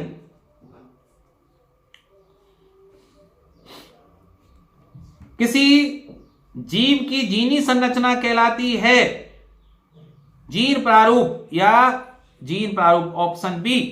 अधिकतर पादप नियंत्रक होते हैं, ए और बी दोनों, बढ़ते तने के अग्रभाग पर और बढ़ती जड़ के अग्रभाग पर। तो ए और बी दोनों ही आएंगे भाई। बीज रहित फलों के बनने की क्रिया को क्या बोलते हैं? अग्र प्रभाविकता। निम्न में से कौन सा पादप हार्मोन है? तो ये देखिए, इंसुलिन तो अग्नाशय से, थायरोक्सिन थायराइड से, एस्ट्रोजन आपको पता ही है, अंडाशय से निकलता है साइटोकाइनिन है जो पादप हार्मोन है। छोटी आंत और बड़ी आंत के जोड़ पर पाई जाने वाली एक छोटी नलीनुमा रचना को क्या बोलते हैं? सीकम। ऑप्शन ए छोटी आंत में भोजन के पाचन में निम्न में से किस रस की भूमिका होती है? इन सभी की पित्त रस की भी होती है, अग्नाशय रस की होती है, आंत रस की भी होती है। छोटी आंत में भोजन जब का पाचन होता है तो इन सभी रसों की भूमिका होती है। Option D correct. पौधों में गैसों के निष्कासन के लिए किस का उपयोग होता है? विसरण का, विसरण विधि का। क्लोरोफिल वर्णक कैसा होता है? हरे रंग का। कहां है भाई हरा? Option A. जाति उद्भवन उन जीवों में होता है जिनमें लैंगिक जनन होता है। ए। डीएनए अनुक्रम के तुलनात्मक अध्ययन द्वारा किसी जीव के पूर्वजों की खोज कहलाती है आणविक जाति वृत्त। Option B. आनुवांशिकी का पिता ग्रेगर मेंडल को, कहां है भाई? मेंडल है भाई, मेंडल को। Option A. इंसुलिन की कमी के कारण मधुमेह हो जाता है। Option D. इंसुलिन की कमी के कारण मधुमेह रोग हो जाता है। खोपड़ी के अग्र सिरे पर स्थित न्यूरॉन को शरीर के विभिन्न भागों से क्या प्राप्त होता है? संकेत प्राप्त होता है। न्यूरॉन क्या लाते हैं? संकेत ही तो लेके आते हैं कि भाई पैर, अगर पैर में कांटा चुभ जाए, हटा भाई पैर को, संकेत ही तो लेके आएंगे। आवर्ती ग्रंथि को थायरोक्सिन हार्मोन बनाने के लिए आयोडीन की आवश्यकता होती है। थायरोक्सिन में हार्मोन क्या होता है भाई? थायरोक्सिन हार्मोन में क्या होता है? आयोडीन। आयोडीन की कमी से ही तो घेंगा या गलगंड रोग हो जाता है, गलगंड या घेंगा रोग हो जाता है। क्योंकि अगर थायरोक्सिन कम स्राव होगा थायराइड से तो आयोडीन की कमी आ जाएगी, जिसके कारण गलगंड या घेंगा रोग हो जाता है भाई। अब समजात अंगों के उदाहरण हैं, तो समजात अंगों के उदाहरण तो ये आ गए भाई, हमारा हाथ और कुत्ते के अग्रपाद समजात अंगों के। विकास दृष्टिकोण से हमारी किससे अधिक समानता है? दोनों, चिंपैंजी। B option. लैंगिक जनन के उपरांत संतानों में अलैंगिक जनन की अपेक्षा अधिक होगी भाई। दही के जमने में कौन सी क्रिया होती है? किण्वन की क्रिया होती है।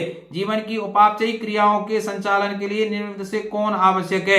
देखो, जीवन की ऑक्सीकरण की जो क्रियाएं होती हैं उनके संचालन के लिए क्या क्या आवश्यक है? निरंतर ऊर्जा की आपूर्ति सही है, शरीर की वृद्धि भी सही है, टूटे फूटे ऊतकों की मरम्मत भी सही है। ऑप्शन डी आ जाएगा भाई, सभी सही है। तो पौधों में वाष्पोत्सर्जन किस भाग में होता है? पत्तियों में। कहां है भाई वाष्पोत्सर्जन? पत्ती कहां है? पत्ता। Option C. मानव रक्त में उपस्थित यूरिया की मात्रा होती है 20 mg।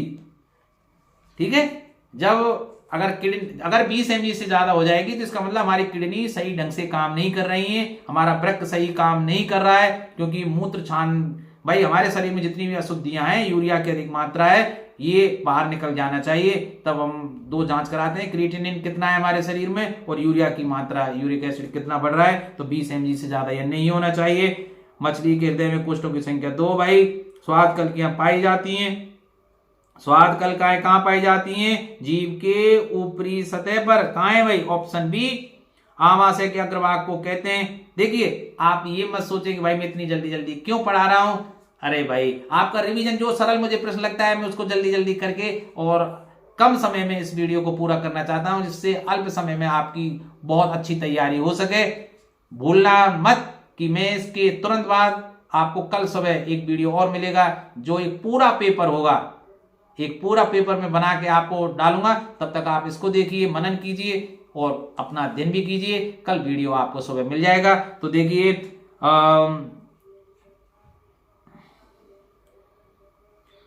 हाँ भाई, कौन सा पादप नियंत्रक फल बेचने वालों द्वारा उपयोग किया जाता है? ऑक्सी।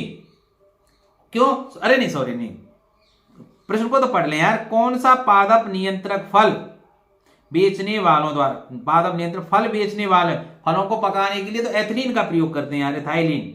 सी। वह रचना जो उद्दीपन की पहचान कराती है। उद्दीपन की पहचान ग्राही, जब तक हम रिसेप्ट नहीं करेंगे किसी संकेत को, तो ऑप्शन ए आ जाएगा भाई।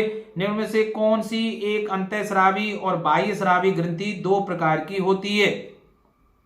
दोनों अग्नाशय, ये अंतःस्रावी है और बाह्य स्रावी भी है भाई। मस्तिष्क का कौन सा भाग शरीर की संतुलन और शरीर की स्थिति तथा संतुलन का अनुरक्षण करता है? अनुमस्तिष्क। अब देखिए प्रश्न संख्या 158, 158वां प्रश्न देखिए। पादप हार्मोन साइटोकाइनिन सहायक है, और साइटोकाइनिन के बारे में आपको जानना चाहिए कि ये प्ररोह के अग्रवाह की लंबाई में वृद्धि के लिए, मतलब रो जो होता है उसके अग्रभाग की लंबाई में वृद्धि के लिए आवश्यक होता है। 159वां प्रश्न देखिए, मलेरिया उत्पन्न करने वाला मच्छर जो मादा एनोफ्लीज होता है वह किस तरह के जल में उत्पन्न होता है? गंदे जल में। मादा एनोफ्लीज होता है गंदे जल में, और डेंगू उत्पन्न करने वाला मच्छर कहां होता है? साफ जल में। ध्यान रखना भाई। अवशेषी अंग का उदाहरण है कर्णपल्लव की पेशियां, पुच्छ कुशेरुकाएं, निषेचक पटल और ये सभी। तो ये सभी है भाई अवशेषी अंग के उदाहरण। तो option D will be correct one here.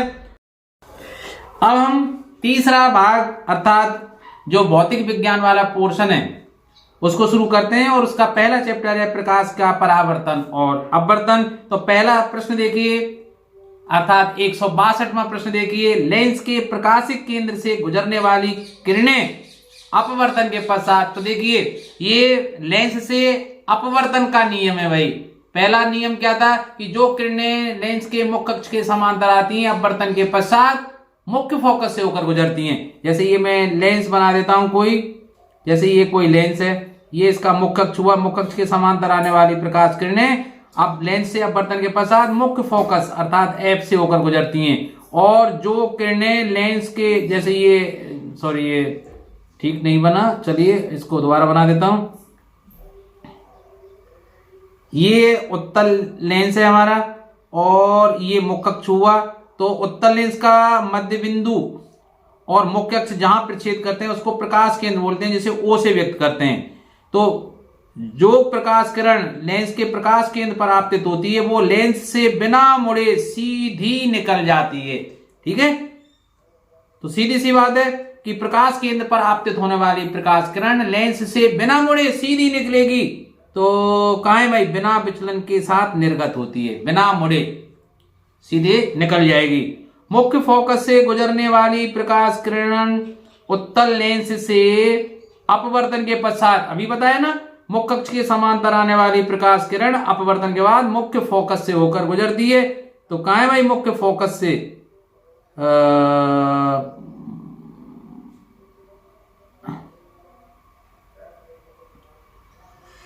नहीं, ये उल्टा हो गया भाई। इसमें क्या है? मुख्य फोकस से होकर गुजरने वाली प्रकाश किरण, अगर कोई प्रकाश किरण, जैसे ये लेंस है भाई, ठीक है, और ये इसका प्रकाश केंद्र हुआ, ये इसका एफ हुआ, ये भी एफ हुआ। अगर कोई प्रकाश किरण एफ से होकर आए इस तरह से, ठीक है, तो वो लेंस से अपवर्तन के पश्चात लेंस के मुख्य अक्ष के समांतर गुजर जाती है। ध्यान रखना, मुख्य अक्ष के समांतर आने वाली प्रकाश किरण मुख्य फोकस से होकर गुजरेगी अपवर्तन के बाद, और जो मुख्य फोकस से होकर आएगी अपवर्तन के बाद मुख्य अक्ष के समांतर निकल जाएगी। मुख्य अक्ष के समांतर कहां है भाई? निर्गत किरण मुख्य अक्ष के समांतर हो जाती है, ऑप्शन बी। अब देखिए 164वां प्रश्न देखिए, मुख्य अक्ष के समांतर आने वाली कोई प्रकाश किरण अवतल लेंस से अपवर्तन के बाद, अवतल लेंस, तो देखिए अवतल लेंस बना देते हैं इस तरह से भाई। अवतल लेंस बीच में से पतला, किनारों से मोटा होता है, ये बना दिया मैंने अवतल लेंस। ये मुख्य अक्ष हुआ भाई बीच वाला। अब क्या है? मुख्य अक्ष के समांतर प्रकाश किरण कोई आई, ठीक है भाई। तो ये अपवर्तन के पश्चात भाई देखो, उत्तल लेंस तो अपसारित करता है, झुकाता है नीचे की ओर, एक स्थान पर केंद्रित करता है और ये फैलाता है। तो ये प्रकाश किरण किस तरह से जाएगी? इस तरह से जाएगी भाई, यूं दूर हो जाएगी। तो ये क्या होगी भाई? मुख्य अक्ष से दूर होकर चली जाएगी। मुख्य अक्ष कहां है भाई? निर्गत किरण मुख्य अक्ष के समांतर, गलत, निर्गत किरण मुख्य अक्ष से दूर हो जाती है। समांतर तो किसमें होती है? उत्तल लेंस में, ठीक है। तो इसमें ऑप्शन डी आ जाएगा, निर्गत किरण मुख्य अक्ष से दूर हो जाती है। जब लेंस में बिंब अर्थात वस्तु F और 2F के बीच रखा जाता है तब बना प्रतिबिंब कैसा होता है? देखिए मैं बना के बता देता हूं। ये हमारा उत्तल लेंस हुआ भाई, ठीक है, ये उत्तल लेंस हुआ। तो आप क्या करेंगे?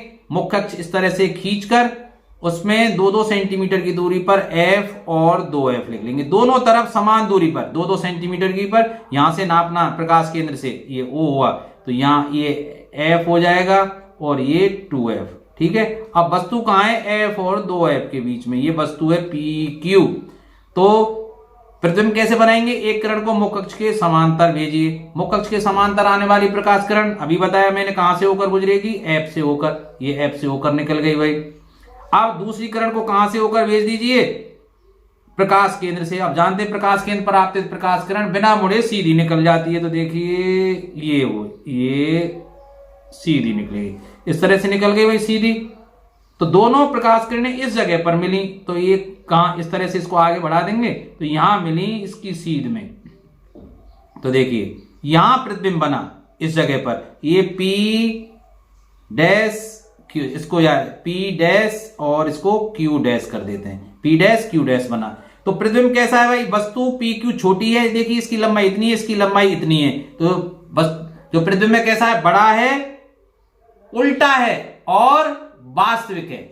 तो कैसा है भाई, बड़ा और वास्तविक, ऑप्शन ए आ जाएगा। और वैसे उल्टा भी है, वस्तु ऊपर है, ये नीचे की तरफ है। देखिए P डैश Q डैश ऊपर से नीचे की तरफ है ना, ये नीचे से ऊपर की तरफ है। जब प्रकाश की किरण हवा से कांच में प्रवेश करती है, तो ध्यान रखना भाई, हवा से कांच में जब प्रवेश करेगी तो अवलंब की ओर झुकेगी, अर्थात जब विरल माध्यम से सघन माध्यम में प्रवेश करती है तो अवलंब की ओर झुकती है, और जब सघन से विरल में जाती है तो अवलंब से दूर हटती है। आपने किरण चित्र बनाया होगा कांच की सिल्ली से, कांच स्लैब से, ये कोई कांच की सिल्ली है भाई, ये इस पर कोई अवलंब है, ये कोई आपतित किरण PQ हुई, PQ आपतित किरण है, तो ये जब गुजरेगी तो अवलंब की ओर झुकती हुई इस तरह से गुजरेगी, अवलंब की ओर झुकेगी, सीधी ना जाके अवलंब की ओर झुकेगी, और यहां फिर अवलंब खींचूं तो ये अवलंब से दूर हो जाएगी इस तरह से। तो ये QR और ये RS, तो PQ देखिए आपतित किरण है, QR अपवर्तित किरण है, तो अवलंब की ओर झुक रही है, ठीक है, ये अवलंब, ये अपवर्तन कोण है, ठीक है, ये आपतन कोण है I, और ये निर्गत कोण है। तो देखिए, तो ये तो विरल माध्यम था हवा से, और ये क्या था, कांच। जब विरल माध्यम से सघन माध्यम में प्रवेश की तो अवलंब की ओर झुकी, और जब सघन कांच से, ठीक है, विरल माध्यम हवा में जा रही है तो अवलंब से दूर हट रही, अवलंब से दूर हट रही है, ठीक है भाई। तो ये अवलंब के निकट आएगी, ऑप्शन बी आ जाएगा इसमें। फोटोग्राफी कैमरा का अवदृश्यक होता है, उत्तल लेंस होता है, ध्यान रखना, फोटोग्राफी कैमरा का जो अवदृश्यक होता है वो उत्तल लेंस होता है, ऑप्शन ए।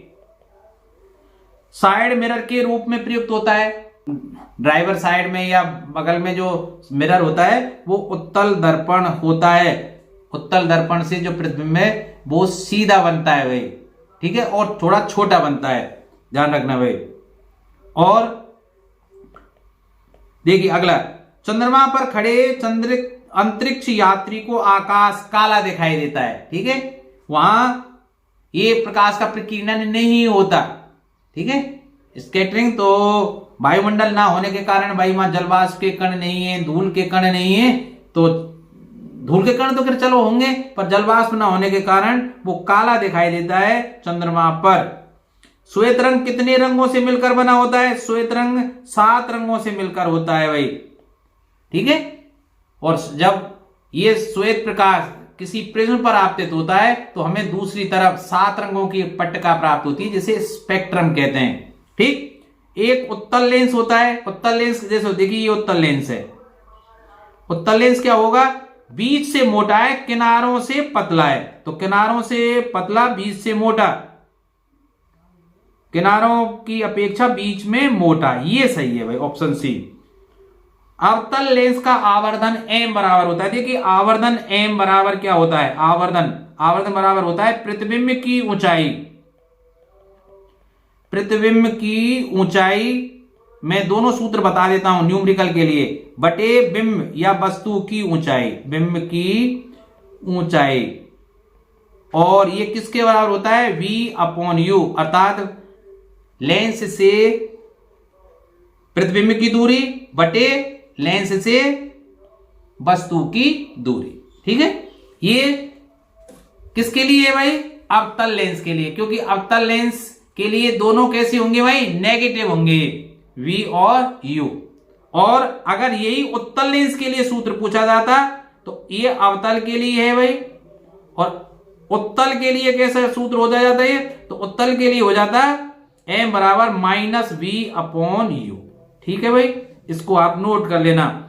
प्रकाश के किस रंग का तरंग दैर्ध्य सबसे कम होता है? देखिए, सबसे अधिक होता है लाल रंग का तरंग दैर्ध्य और सबसे कम होता है बैंगनी रंग का तरंग दैर्ध्य। ध्यान रखना, ये सबसे कम तरंग दैर्ध्य है भाई, और सबसे अधिक तरंग दैर्ध्य, सबसे अधिक तरंग दैर्ध्य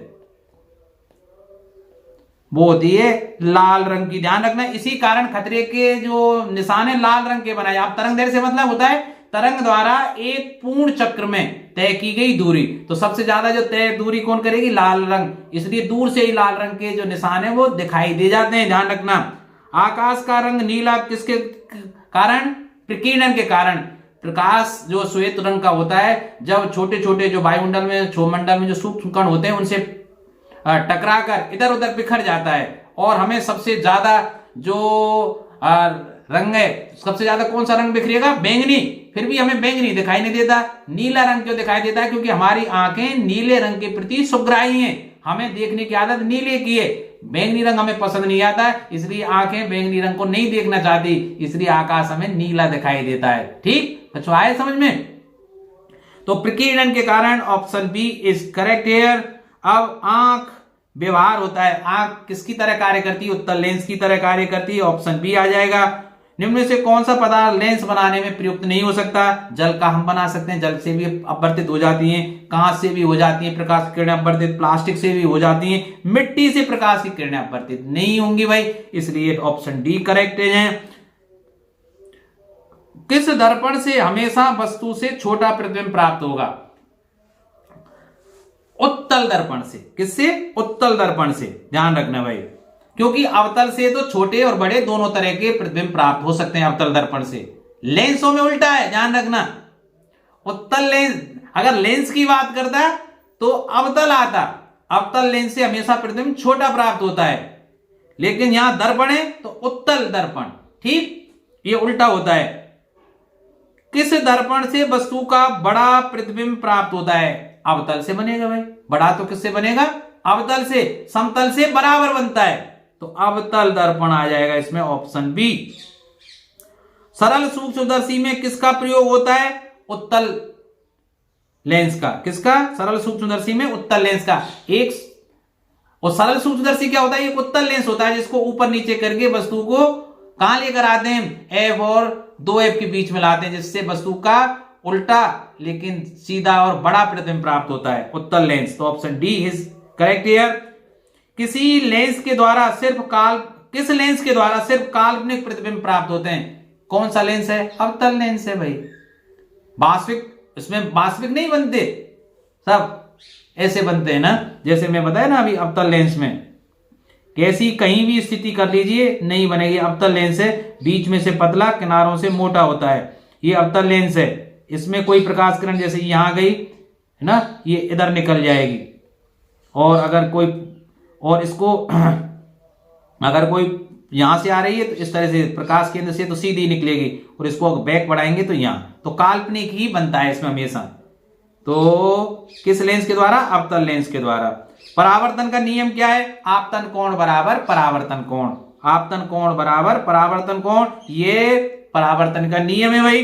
अब मानव नेत्र तथा रंग बिरंगा संसार, इस पर चलते हैं। पुतली के साइज को नियंत्रित करने वाला गहरा पेशीय डायफ्राम क्या कहलाता है? अब पुतली के साइज को नियंत्रित कौन करता है भाई? और उसको क्या बोलते हैं? परितारका। उसको क्या बोलते हैं? परितारका बोलते हैं भाई। Option A is correct here.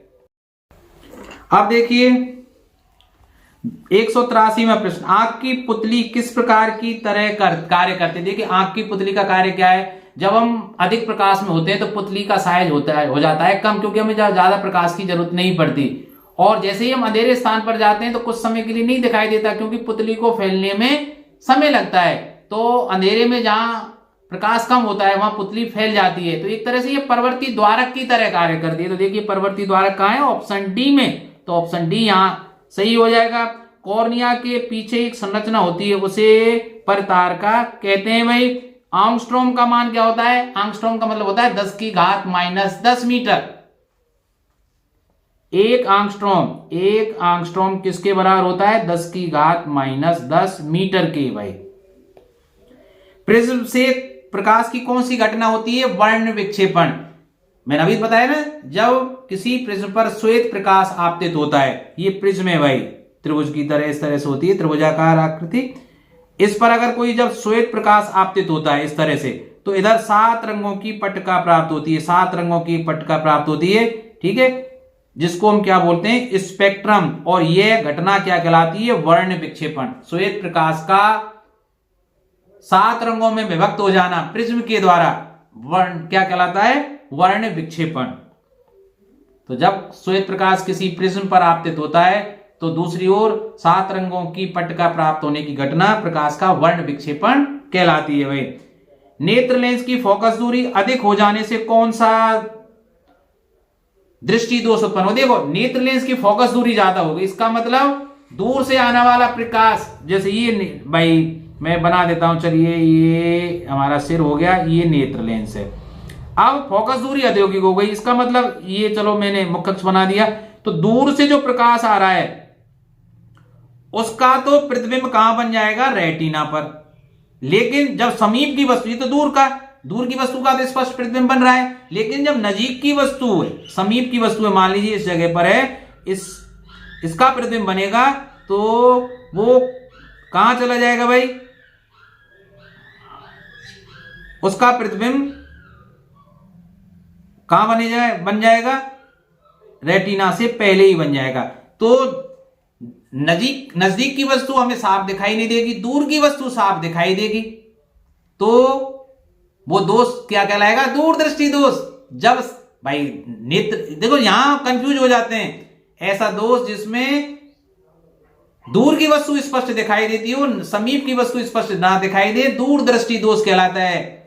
जहां की वस्तु स्पष्ट दिखाई दे वही दोष, निकट की वस्तु स्पष्ट दिखाई दे, निकट दृष्टि दोष, ध्यान रखना भाई। तो दूरदृष्टि दोष। रेटिना प्रकाश को परिवर्तित करता है विद्युत सिग्नल में भाई। नेत्रदान करने वाले व्यक्ति की आयु सीमा 10, 20, 25, 60 कोई भी हो सकती है भाई। नेत्रदान तो किसी भी उम्र में किया जा सकता है। मृत्यु के पश्चात कितने घंटे के अंदर नेत्र निकाल लेने चाहिए? 4 से 6 घंटे के अंतर्गत। ऑप्शन बी, आयु में वृद्धि होने पर मानव नेत्र में समंजन क्षमता घट जाती है। भाई देखिए, जैसे आप युवा हैं, तो आप जब दूर की वस्तु देखेंगे पुतलियां फैल जाएंगी और फोकस दूरी अधिक करके वस्तु का स्पष्ट प्रतिबिंब बन जाएगा। आप जब समीप की वस्तु देखेंगे तो तुरंत ही मांसपेशियां नेत्र लेंस की फोकस दूरी को कम कर देंगी और समीप की वस्तु का भी स्पष्ट प्रतिबिंब हमारे रेटिना पर बन जाएगा। लेकिन जैसे जैसे उम्र बढ़ती जाती है, हमारे जो नेत्र लेंस है उसकी चारों जो मांसपेशियां होती है उनका लचीलापन कम हो जाता है, ठीक है, जिसके कारण ना तो दूर की वस्तु स्पष्ट दिखाई देती है ना समीप की वस्तु स्पष्ट दिखाई देती है। और ऐसा दोष क्या कहलाता है? जरा दृष्टि दोष। जरा का मतलब उम्र, ठीक है, उम्र के बढ़ने के कारण नेत्र लेंस की चारों की जो मांसपेशियां हैं उनका लचीलापन समाप्त हो जाता है, अर्थात नेत्र लेंस की समंजन क्षमता कम हो जाती है। समंजन क्षमता से तात्पर्य आप जानते हैं, नेत्र लेंस की फोकस दूरी का स्वतः कम या अधिक हो जाना, समंजन, एडजस्टिंग पावर। तो जरा दृष्टि दोष हो जाएगा डी। कॉर्निया में दोष अर्थात उसके पूर्णतः गोलीय ना होने के कारण किस प्रकार का नेत्र लेंस, देखो जब नेत्र लेंस की गोलाई में परिवर्तन हो जाता है तो अविंदुकता प्राप्त दोष उत्पन्न हो जाता है, और इसके निवारण के लिए हम बेलनाकार लेंस का प्रयोग करते हैं। जरा दृष्टि दोष के निवारण के लिए द्विफॉक्सी लेंस का प्रयोग करते हैं, ठीक है। अविंदुकता नेत्र दोष वाले व्यक्ति के चश्मे में किस प्रकार के लेंस का प्रयोग किया जाएगा? बेलनाकार लेंस, ऑप्शन बी, ठीक भाई। अब आते हैं विद्युत धारा, करंट, इलेक्ट्रिसिटी। एक बल्ब से 120 कूलम आवेश प्रवाहित हो रहा है, तो विद्युत धारा का मान ज्ञात कीजिए। देखिए विद्युत धारा क्या होती है? विद्युत धारा को व्यक्त करते हैं हम आई से, तो आई बराबर क्यू बटे टी, अर्थात आवेश बटे समय। तो अब यहां देखिए समय किस में लिया जाएगा? सेकंड में, ध्यान रखना। कितना कूलम आवेश है? 120, तो आवेश के स्थान पर मैंने लिख दिया 120 बटे समय कितना है? 1 मिनट, और 1 मिनट में कितने सेकंड होंगे? 60, तो ये हो जाएगा 2 कूलम प्रति सेकंड, और इसको कूलाम प्रति सेकंड को क्या बोलते हैं? एम्पियर। तो 2 एम्पियर की धारा प्रवाहित होगी। ध्यान रखना, एम्पियर किसके बराबर होता है? एम्पियर बराबर क्या होता है? इसको भी पूछ लेते हैं, कूलाम प्रति सेकंड। याद रखना, इंपॉर्टेंट है ये आ सकता है। एम्पियर किसके बराबर होता है? कूलाम प्रति सेकंड की। इंपॉर्टेंट है भाई। किस उपकरण में धन और ऋण का चिन्ह नहीं होता? देखिए, वोल्ट अमीटर में, जिसको पर्वत में हम श्रेणी क्रम में लगाते हैं, धन और ऋण चिन्ह होता है। वोल्ट मीटर में धन और ऋण का चिन्ह होता है, क्योंकि इसको समांतर क्रम में जोड़ते हैं। ध्यान रखना, अमीटर को कौन से क्रम में जोड़ते हैं? विद्युत पर्वत में श्रेणी क्रम में। बहुत पूछते हैं, इंपॉर्टेंट है ये भी। और वोल्ट मीटर को जोड़ते हैं समांतर क्रम में। विद्युत सेल में प्लस माइनस होते ही है, कुंडली में नहीं होता भाई। तो ऑप्शन सी इज करेक्ट है। जिन पदार्थों में विद्युत मुक्त रूप से प्रवाहित हो सकती है उन्हें क्या बोलते हैं? मुक्त रूप से विद्युत चालक कहते हैं। ठीक है, ऑप्शन सी। जिन पदार्थों में विद्युत प्रवाह आसानी से नहीं होता उन्हें कुचालक बोलते हैं, विद्युत रोधी कहते हैं। विद्युत प्रवाह की दिशा, देखो एक ट्रेडिशनल परंपरा बन गई है कि विद्युत धारा का जो प्रवाह है हम धन सिरे से ऋण सिरे की ओर मानते हैं। वास्तविकता धारा इलेक्ट्रॉनों के कारण होती है, जिसकी जो दिशा है वो ऋण से धन की ओर होनी चाहिए, लेकिन एक परंपरा हम निभा रहे हैं और ये मानकर चलते हैं कि भैया धारा धन से ऋण की ओर, जबकि वास्तविकता अलग है। तो पर परंपरा को निभाएंगे भाई। विद्युत धारा की प्रवाह कहां से मानी जाएगी? धन टर्मिनल से ऋण टर्मिनल की ओर, लेकिन वास्तविकता इसकी उलट है। ठीक है, ऑप्शन बी। किलोवाट घंटा मात्रक है विद्युत ऊर्जा का। यार हमारे घरों में कितनी ऊर्जा खपत हो रही है, तो जो लगा हुआ मीटर है ना विद्युत विभाग का, वो यूनिट बताता है किलोवाट घंटा में। तो किलोवाट घंटा अर्थात यूनिट। तो ठीक है, यूनिट की संख्या हम कैसे निकालते हैं? वाट इंटू घंटा, कि कितने वाट प्रयोग किए, कितने समय तक प्रयोग किए, बटे 1000। इस तरह से यूनिटों की संख्या निकालते हैं। वो विद्युत ऊर्जा का मात्रक है। तो विद्युत ऊर्जा का मात्रक क्या है भाई? किलोवाट घंटा अर्थात यूनिट। और केवल विद्युत का मात्रक एम्पियर, विभव का वोल्ट। ठीक है, और विद्युत शक्ति का मात्रक होता है वाट। तो विद्युत हीटर की कुंडली में किसका प्रयोग होता है? नाइक्रोम का। विद्युत हीटर, ठीक है, विद्युत हीटर की कुंडली में किसका प्रयोग होता है? नाइक्रोम का। लेकिन विद्युत बल्ब में जो फिलामेंट होता है, विद्युत बल्ब में जो फिलामेंट होता है, ठीक है, वो किसका होता है? टंगस्टन का। इसमें कंफ्यूज मत होना भाई। हीटर की कुंडली नाइक्रोम की बनी होती है, लेकिन विद्युत बल्ब का जो फिलामेंट है या जो गूंज सी आपको दिखाई देती है वो टंगस्टन का बनी होती है। विद्युत चुंबक किसके बनाए जाते हैं? नर्म लोहे के बनाए जाते हैं। क्या है भाई? Option D is correct here. किसी बल्ब से 220 वोल्ट पर 2 एम्पियर की धारा प्रवाहित हो रही है, तो फिलामेंट का प्रतिरोध, देखो प्रतिरोध कैसे, ओम का नियम क्या है? V बराबर आर आई। ठीक है, तो आर देखो V क्या है? विभव है, आर प्रतिरोध है, आई धारा है। तो प्रतिरोध पूछ रहा है, तो प्रतिरोध आर बराबर क्या होगा? V बटे आई। याद रखना, V का मान जिसमें B लिखा हुआ है 220 वोल्ट बटे कितनी धारा है? 2 एम्पियर की 110 ओम, क्योंकि प्रतिरोध का मात्रक क्या है? ओम। ठीक है, और इसका चिन्ह इस तरह से लगाते हैं। तो 110 ओम, ऑप्शन डी हमारा सही हो जाएगा भाई। बैटरी से किस प्रकार की धारा? बैटरी से हमेशा डीसी धारा प्राप्त होती है। Option B. अमीटर को विद्युत परपथ में कैसे जोड़ा जाता है? अभी बताया था, अमीटर को जोड़ा जाता है श्रेणी क्रम में और वोल्ट मीटर को समांतर क्रम में। तो श्रेणी क्रम, ऑप्शन ए सही है। ध्यान रखना भाई। सेल बाहरी परपथ में जिस प्लेट से धारा भेजते हैं, किस प्लेट से धारा भेजते हैं, कैसा माना जाता है? धन टर्मिनल से ना। उल्ट, वास्तविकता उलट है, अभी बताया था मैंने। तो धन ध्रुव से भाई हमें परंपरा को निभाना है या वास्तविकता से अलग ही रहना है। किसी चालक का प्रतिरोध, ध्यान रखा, किसी चालक का प्रतिरोध 4 चीजों पर निर्भर करता है। किस पर निर्भर करता है? चालक की लंबाई के अनुक्रमानुपाती होता है, अर्थात अगर लंबाई को बढ़ा देंगे प्रतिरोध भी बढ़ जाएगा। लंबाई को घटा देंगे, प्रतिरोध भी घट जाएगा। तो लंबाई के तो अनुक्रमानुपाती होता है, प्रतिरोध R है, ठीक है, और अनुप्रस्थ काट के क्षेत्रफल के व्युत्क्रमानुपाती होता है। उलट है, अगर अनुप्रस्थ काट का क्षेत्रफल बढ़ाएंगे प्रतिरोध कम होगा, अर्थात मोटे तार का प्रतिरोध कम और पतले तार का प्रतिरोध ज्यादा होगा। और किस पर निर्भर करता है? पदार्थ पर। किस पदार्थ का है? लोहे का प्रतिरोध अधिक होगा, तांबे का प्रतिरोध कम होगा, चांदी का इससे भी कम होगा। भाई तार चांदी के बना दिए जाए तो ज्यादा करंट आएगा, ऊर्जा की हानि कम होगी, लेकिन मूल्यवान धातु है भाई, इसलिए नहीं बना सकते, काट ले जाएंगे इसको। और दूसरा ताप पर निर्भर करता है, क्योंकि धातुओं का प्रतिरोध ताप बढ़ने के साथ साथ बढ़ता है। कौन कौन सी चार चीज हुई? लंबाई पर, अनुप्रस्थ काट के क्षेत्रफल पर, जो पदार्थ है, ठीक है, उस पर निर्भर करेगा, ठीक है, और ताप पर। तो क्या है?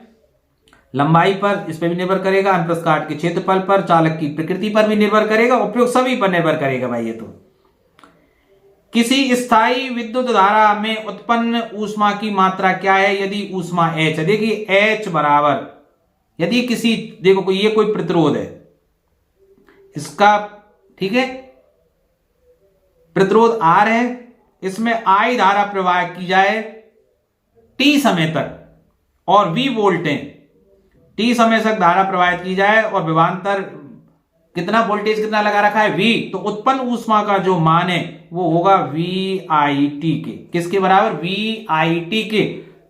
तो VIT ये हो गया ऑप्शन बी। लेकिन ऐसा भी कर सकता है, ओम का नियम क्या होता है? V बराबर IR। तो मैं V का मान ये रख सकता हूं IR, तो रख दीजिए H बराबर V के स्थान पर IR, ये I और ये T, तो ये क्या हो जाएगा? H बराबर I स्क्वायर RT। ध्यान रखना, किसी चालक में धारा प्रवाहित करने पर उत्पन्न ऊष्मा उसमें प्रवाहित धारा के वर्ग के अनुक्रमानुपाती होती है। ये भी प्रश्न पूछ सकता है, धारा के वर्ग के अनुक्रमानुपाती होती है, क्योंकि R चालक का प्रतिरोध कांस्टेंट रहेगा, समय भी कांस्टेंट है, तो H is proportional to I square. ये भी पूछ सकता है, इनमें से कोई सा भी प्रश्न पूछ सकता है, याद रखेंगे आप। यदि चांदी के तार का ताप बढ़ाया जाए, देखिए चांदी है धातु, जितनी भी धातु हैं उनका ताप बढ़ाने पर प्रतिरोध बढ़ेगा और ताप घटाने पर प्रतिरोध घटेगा। और अगर किसी धातु का हम ताप घटाते जाएं तो ये स्थिति ऐसी आ सकती है जब उसका प्रतिरोध शून्य हो जाए, उस स्थिति को बोलते हैं अति चालकता। जैसे पारे का तापक्रम यदि हम 4.2 केल्विन कर दें तो उसका प्रतिरोध शून्य हो जाता है, वो स्थिति अति चालकता कहलाती है भाई। तो ताप बढ़ाने पर प्रतिरोध बढ़ेगा, ऑप्शन ए। यदि R1 R2 दो प्रतिरोध समांतर क्रम में जुड़े हों तो समतुल्य प्रतिरोध होगा। देखिए ध्यान रखना, यदि दो प्रतिरोध समांतर क्रम में जुड़े हैं, समांतर क्रम में तुल्य प्रतिरोध जोड़े गए प्रतिरोधों से कम होगा, मतलब जोड़े गए सभी प्रतिरोधों के मान से कम होगा, प्रतिरोधों के मान से कम होगा, क्योंकि इसमें तुल्य प्रतिरोध कैसे निकालते हैं? 1/RP बराबर 1/R1 plus 1/R2 plus 1/R3। जैसे मैंने एक प्रतिरोध है, मान लीजिए मैंने 10 ओम का, एक 20 ओम का और एक 30 ओम का, तो जो तुल्य प्रतिरोध है वो 10 से भी कम आएगा, क्योंकि मिनिमम मान कितना है? 10 प्रतिरोध का, तो 10 से भी कम आएगा, निकाल के आप देख लेना भले। इसी तरह अगर श्रेणी क्रम में है तो प्रतिरोध ज्यादा आएगा, क्योंकि श्रेणी क्रम में जो तुल्य प्रतिरोध होता है RS वो होता है R1 plus R2 plus R3। ठीक है, जोड़े गए प्रतिरोधों से भाई सबको जोड़ेंगे तो मान ज्यादा आएगा, तो इसमें R1 R2 अर्थात दोनों से कम आएगा। Option C is correct here. ढंग से पॉज करके इसको समझ लेना भाई। यदि चार प्रतिरोध को श्रेणी क्रम में जोड़ा जाता है तो उनका तुल्य प्रतिरोध 20 है, भाई समान है, 4 है। देखिए तो RP कैसे निकाला होगा?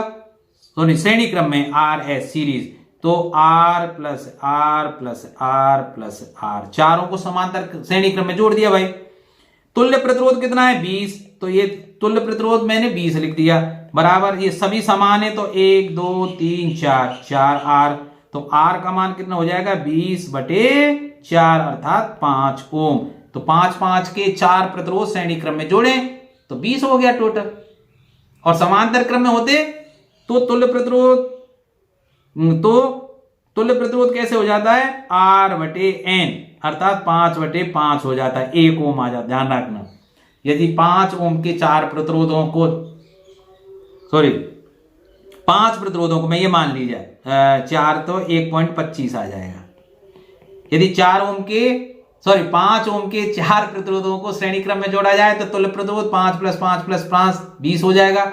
लेकिन समांतर क्रम में जोड़ने पर कितना हो जाएगा R/N अर्थात 5/, कितनी संख्या है 4 है तो 5/4 बराबर 1.25। विद्युत बल्ब का तंतु किस धातु का बना होता है? अभी बताया था। फिलामेंट किसका बना होता है? टंगस्टन का। हीटर की जो गूंज के हैं या जो फिलामेंट है वो किसका बना होता है? नाइक्रोम का।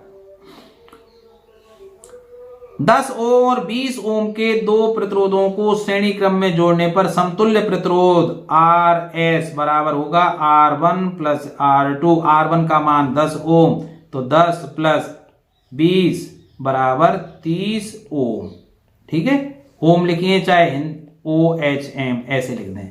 वो ओम नहीं है, ये ओम नहीं है भाई, ये तो हमारा संस्कृति का प्रतीक है, धर्म का प्रतीक है भाई ओम।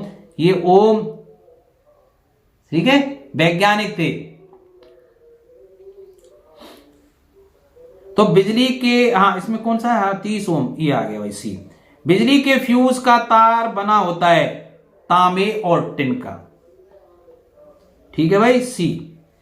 1 इलेक्ट्रॉन वोल्ट का मान बराबर होता है 1 इलेक्ट्रॉन वोल्ट किसके बराबर होता है? 1.6 × 10⁻⁻19 जूल के भाई। ठीक है, ऑप्शन ए।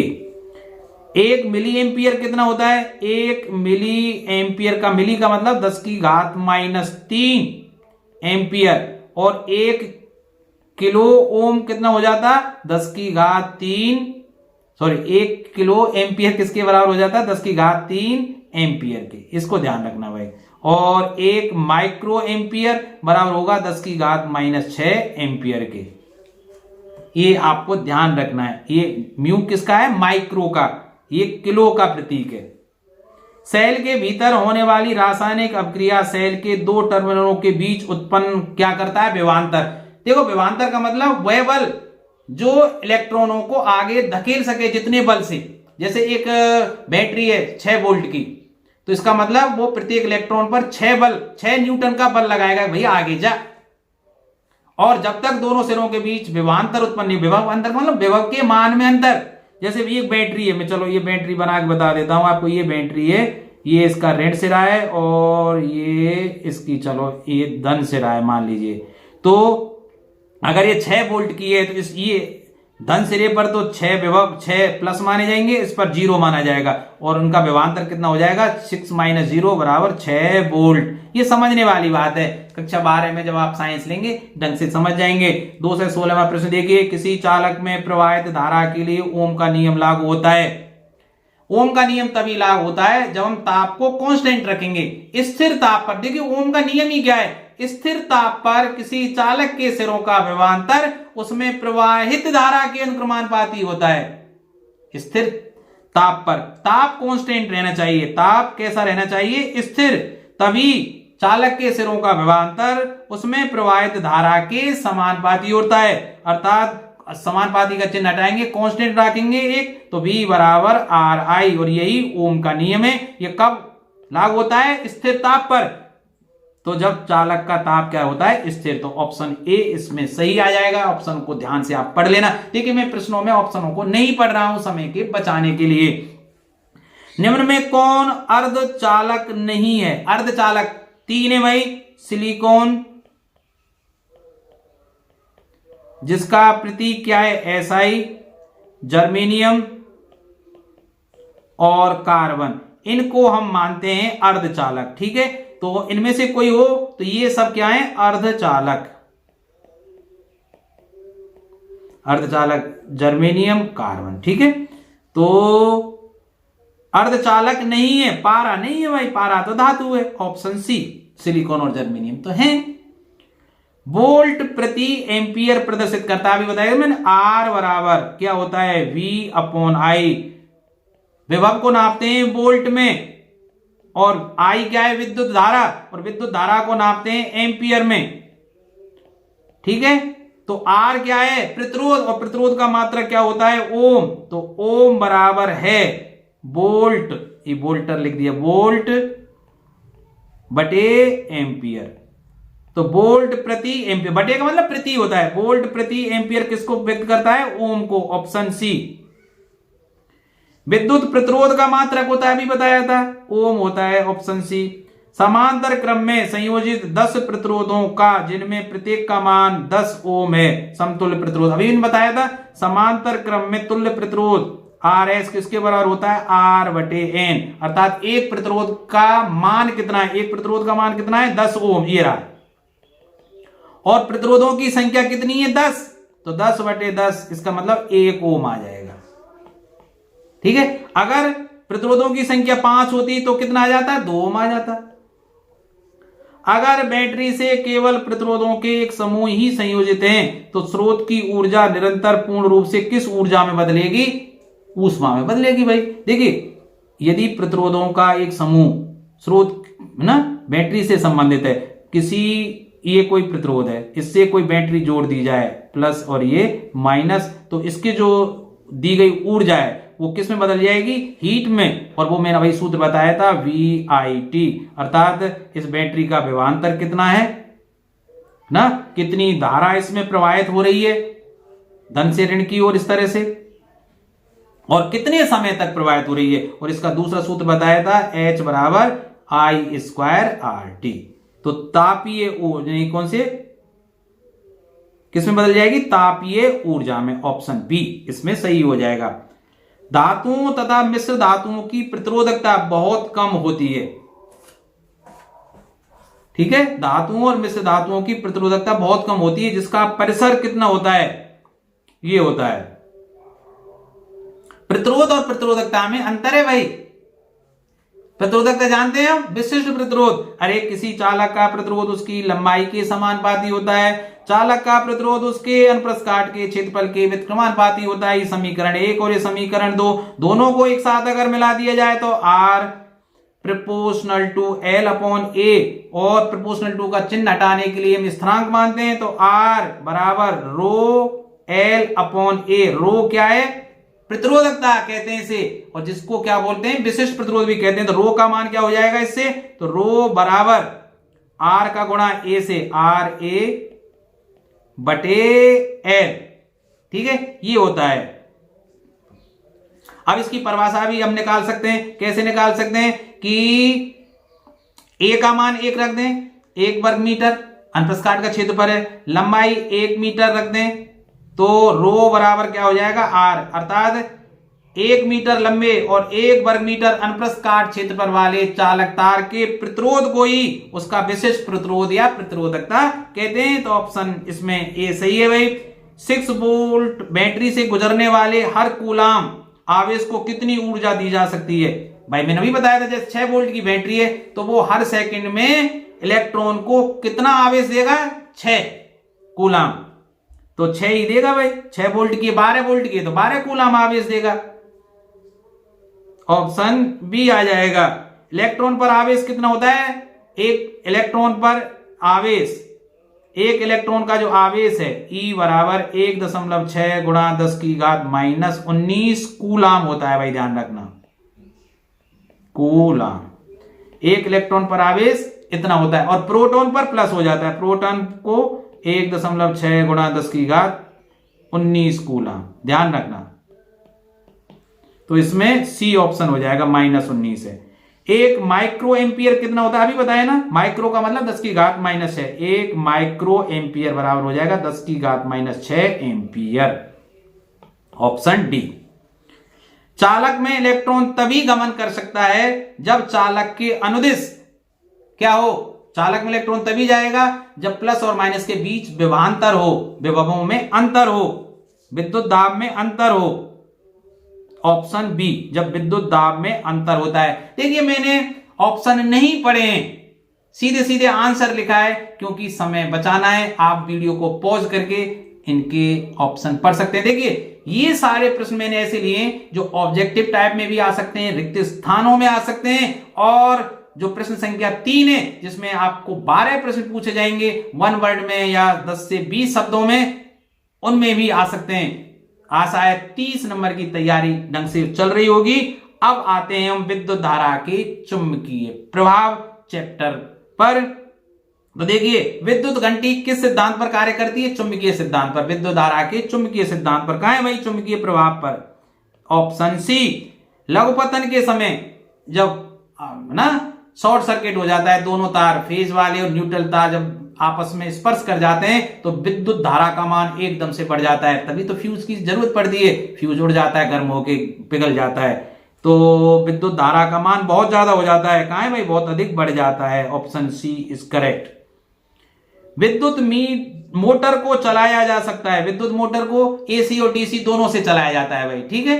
वैसे तो किताब में तो आपकी डीसी लिखा हुआ है, पर वास्तविकता ये कि दोनों से चलाया जा सकता है, क्योंकि विद्युत मोटर एसी वाली भी तो चलती है, प्रत्यावर्ती और दिष्ट धारा दोनों पर चलाया जा सकता है।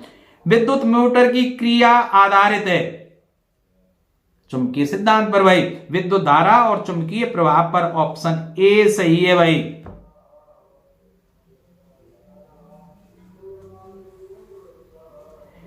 विद्युत फ्यूज विद्युत धारा के किस सिद्धांत पर कार्य करता है भाई? देखो फ्यूज ऊष्मीय। देखो जैसे ही विद्युत धारा का मान एकदम से बढ़ता है शॉर्ट सर्किट होने पर, आप जानते हैं धारा का मान बढ़ने पर ऊष्मा उत्पन्न होती है, H proportional to I square. उत्पन्न ऊष्मा धारा के वर्ग के समानुपाती। जैसे ही धारा का मान बढ़ता है ऊष्मा बढ़ती है, और ऊष्मा बढ़ने के कारण फ्यूज का जो गलनांक है कम होता है, वो पिघल जाता है, और पिघलने के कारण सर्किट ऑफ हो जाता है, ठीक है। इसलिए घर में जो विभिन्न इलेक्ट्रॉनिक युक्तियां लगी होती हैं वो जलने से बच जाती हैं। तो ऊष्मीय सिद्धांत पर आधारित होता है। ध्यान रखना, फ्यूज किस सिद्धांत पर कार्य करता है? विद्युत धारा के ऊष्मीय सिद्धांत पर। और घंटी चुंबकीय प्रभाव पर। और तुम्हारे घरों में लगने वाले पंखे चुंबकीय सिद्धांत पर। अब तो ध्यान है भाई, क्योंकि चुंबक जैसी धारा प्रवाहित करते हैं, चालक के चारों ओर विद्युत एक चुंबकीय बल उत्पन्न हो जाता है, ठीक है। 1 किलोवाट घंटा किसके बराबर होता है? 1 किलोवाट घंटा किसके बराबर होता है? 3.6 गुणा 10 की घात 6 जूल के। ऑप्शन सी, ठीक है भाई, ये तो आपको याद होगा यार। चुंबकीय क्षेत्र के प्रभाव में विद्युत धारा, चुंबकीय क्षेत्र के प्रभाव में विद्युत धारा क्या उत्पन्न करती है भाई? चालक पर बल उत्पन्न होता है। चालक पर क्या उत्पन्न होगा? बल उत्पन्न होगा भाई। देखो जैसे ये कोई चुंबक है, आपने ऐसे ही तो पढ़ा है विद्युत मोटर का सिद्धांत। इसमें कोई आर्मेचर या कुंडली है, और इसमें जैसे ही हम धारा प्रवाहित करेंगे, आई धारा प्रवाहित करेंगे, तो इस पर एक बल कार्य करेगा, और इस बल के कारण ही ये कुंडली इन दोनों चुंबकीय ध्रुवों के मध्य घूर्णन करेगी। तो चालक पर क्या होगा? बल उत्पन्न होगा। इस पर जब तक ऐंठन बल नहीं लगेगा वो कुंडली घूमेगी कैसे, ठीक। चुंबक द्वारा धारावाही चालक पर लगाए गए बल की दिशा किससे ज्ञात की जाती है? फ्लेमिंग के बाएं हाथ के नियम से। फ्लेमिंग का बाम हस्त नियम ए। फ्लेमिंग का बाम हस्त नियम क्या है भाई? इसमें बाम हस्त में बाएं हाथ में देखो ये 3 उंगलियां इस तरह से ना, ये मध्यम की उंगली, ये उंगली, इनको एक दूसरे के साथ समकोण बनाते हुए माना जाए, ठीक है। यदि तर्जनी उंगली की दिशा में विद्युत धारा प्रवाहित हो, ठीक है, और इस दिशा में अंगूठे की दिशा में विद्युत चुंबकीय क्षेत्र लग रहा हो, तो जो मध्यमा की दिशा है वो किसको व्यक्त करेगी? लगने वाले चुंबकीय बल की, ठीक है। उस पर बल कितना लगेगा, ये चुंबकीय क्षेत्र है। इन तीनों में से कैसे भी मान सकते हैं, आप ध्यान रखना, तीनों एक दूसरे के लंबवत मानते हैं। पृथ्वी का विभव कितना होता है? 0 होता है। पृथ्वी को कितना ही विभव दिया जाए, तभी तो अर्थिंग करने के लिए पृथ्वी में उसको गाड़ दिया जाता है, तार को, न्यूट्रल वाले को, तो 0 विभव होता है। पृथ्वी को कितना ही विभव दिया जाए उसके पर कोई प्रभाव नहीं पड़ता। चुंबकीय बल क्षेत्र का ऐसा ही मात्रक क्या है? तो देखिए चुंबकीय बल B का जो मात्रक है न्यूटन प्रति एम्पियर मीटर, ये डी ऑप्शन से ही हो जाएगा भाई। इसमें दी गई वोल्टता के स्रोत से जुड़े किसी चालक में प्रति सेकंड उत्पन्न ऊष्मा होती है, अभी बताया ना, उत्पन्न ऊष्मा H किसके समानुपाती होती है, प्रवाहित धारा के वर्ग के समानुपाती। तो धारा के वर्ग के समानुपाती, ध्यान रखना, धारा के समानुपाती नहीं होती, धारा के वर्ग के समानुपाती होती है। निम्नलिखित में से कौन चुंबकीय पदार्थ नहीं है? देखो, लोहा चुंबकीय पदार्थ है, निकेल चुंबकीय पदार्थ है, कोबाल्ट चुंबकीय पदार्थ है, कौन नहीं है? पीतल। तो ऑप्शन यहां सी आएगा, ये चुंबकीय पदार्थ नहीं है। 241 में प्रश्न देखिए, 100 वाट के विद्युत बल्ब को 10 घंटे तक प्रकाशित करने में आवश्यक ऊर्जा किलोवाट घंटे में होगी। तो देखो, किलोवाट घंटे अर्थात यूनिट, किलोवाट घंटा को क्या बोलते हैं? यूनिट। और यूनिट का सूत्र क्या है? वाट इंटू घंटा बटे 1000। देखिए कितने वाट का बल्ब है? 100 वाट का बल्ब। कितने घंटे तक? 10 घंटे तक जला। अगर 3 दिन तक जलता है तो 3 का गुणा और कर देते, क्योंकि 3 दिन में 30 घंटे हो जाते, बटे 1000। ऊपर भी 1000, नीचे भी 1000, तो 1 यूनिट बन गई भाई, या 1 किलोवाट घंटा, 1 यूनिट आंसर आपका हो जाएगा। विद्युत ऊर्जा की दर, देखिए विद्युत ऊर्जा की दर क्या कहलाती है? विद्युत शक्ति P बराबर W बटे T। ठीक है, तो विद्युत ऊर्जा की दर क्या कहलाती है? विद्युत शक्ति, जिसका मात्रक होता है वाट। ध्यान रखना, एक बल्ब पर 60 वाट लिखा हुआ, ये भी प्रश्न आ सकता है, एक बल्ब पर 60 वाट लिखा हुआ है, इसका अर्थ क्या है? कि वह विद्युत बल्ब 1 सेकंड में 60 जूल ऊर्जा का उपयोग करता है। कोई उपकरण जिस दर से विद्युत ऊर्जा का प्रयोग करता है वो उसकी शक्ति कहलाती है, जिसे वाट में नापते हैं। ये शक्ति का बहुत छोटा मात्रक है, वाट। चुंबकीय क्षेत्र का एसआई मात्रक क्या है? वेबर। ठीक है भाई। विद्युत चुंबकीय प्रेरण की खोज किसने की? फैराडे ने। कहा है भाई? फैराडे। विद्युत चुंबकीय प्रेरण की खोज फैराडे ने की थी। वह उपकरण जो किसी पर्वत में विद्युत धारा की उपस्थिति संशोधित करता है। देखो, विद्युत धारा को डिटेक्ट करने के लिए हम गैल्वेनोमीटर का प्रयोग करते हैं, लेकिन विद्युत धारा का मान ज्ञात करने के लिए अमीटर का प्रयोग। गैल्वेनोमीटर है जो धारा मापी है, वो ये बताता है कि धारा की दिशा क्या है, माई इधर है या इधर है। धारा की दिशा धारा मापी या गैल्वेनोमीटर, लेकिन धारा का मान किसको? अमीटर बताएगा। तो उसकी पहचान करने के लिए कि पर्वत में अल्पमान की धारा है या नहीं, गैल्वेनोमीटर का प्रयोग करते हैं। सी, गैल्वेनोमीटर की हिंदी क्या है? धारा मापी। ठीक है, जो धारा की दिशा भी बताता है। धारा की, ये भी प्रश्न आ सकता है कि धारा की दिशा बताने के लिए किस यंत्र का प्रयोग करते हैं? धारा मापी या गैल्वेनोमीटर का। वोल्टमीटर का विभव नापने के लिए, विभव का मापन करने के लिए या विभवांतर ज्ञात करने के लिए। अमीटर धारा का मान ज्ञात करने के लिए।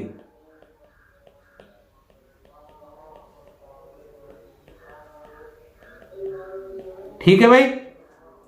माइकल फैराडे थे, भौतिक विज्ञान शास्त्री थे यार, भौतिक शास्त्री। तो इसी के साथ मैं इस वीडियो को यहीं समाप्त करता हूं। आशा है आपको पसंद आया होगा, और यदि वास्तव में पसंद आया है तो चैनल को यार सब्सक्राइब कर लीजिए। वीडियो के ऊपर लाइक का बटन अगर आप चाहें तो दबा दीजिए, और वास्तव में पसंद आया हो, दिल से आप खुश हैं, तो कोई प्यारा सा कमेंट भी कर दीजिए। और हो सके और मित्रों की अगर आप मदद करना चाहते हैं तो इसको शेयर भी कर दीजिए। और हाँ, ऐसे ही वीडियो आपको मैं लाता रहूंगा। देखना रहोगे, कल सुबह वीडियो में जरूर लेकर आऊंगा। पूरा वीडियो पेपर के हिसाब से, ब्लूप्रिंट के आधार पर पूरा वीडियो लेकर आऊंगा, क्योंकि ये मैंने 30 नंबर का मैटर आपके लिए, हालांकि ये 30 नंबर का नहीं है, क्योंकि इसमें ज्यादातर कोर्स की पुनरावृत्ति मैंने करा दी। पूरा प्रयास किया था पूरे कोर्स को रिवाइज कराने का, कि मैं पूरे कोर्स को मैं रिवाइज करा सकूं इसके माध्यम से। वैसे 30 नंबर का नहीं, पूरे कोर्स का रिवीजन था, फिर भी मैं पूरे कोर्स पर एक ब्लूप्रिंट के आधार पर पेपर बनाकर आपके सामने कल सुबह फिर उपस्थित होऊंगा। जरूर देखना। तब तक खुश रहिए, आबाद रहिए और इसी तरह अध्ययन करते रहिए। जय हिंद।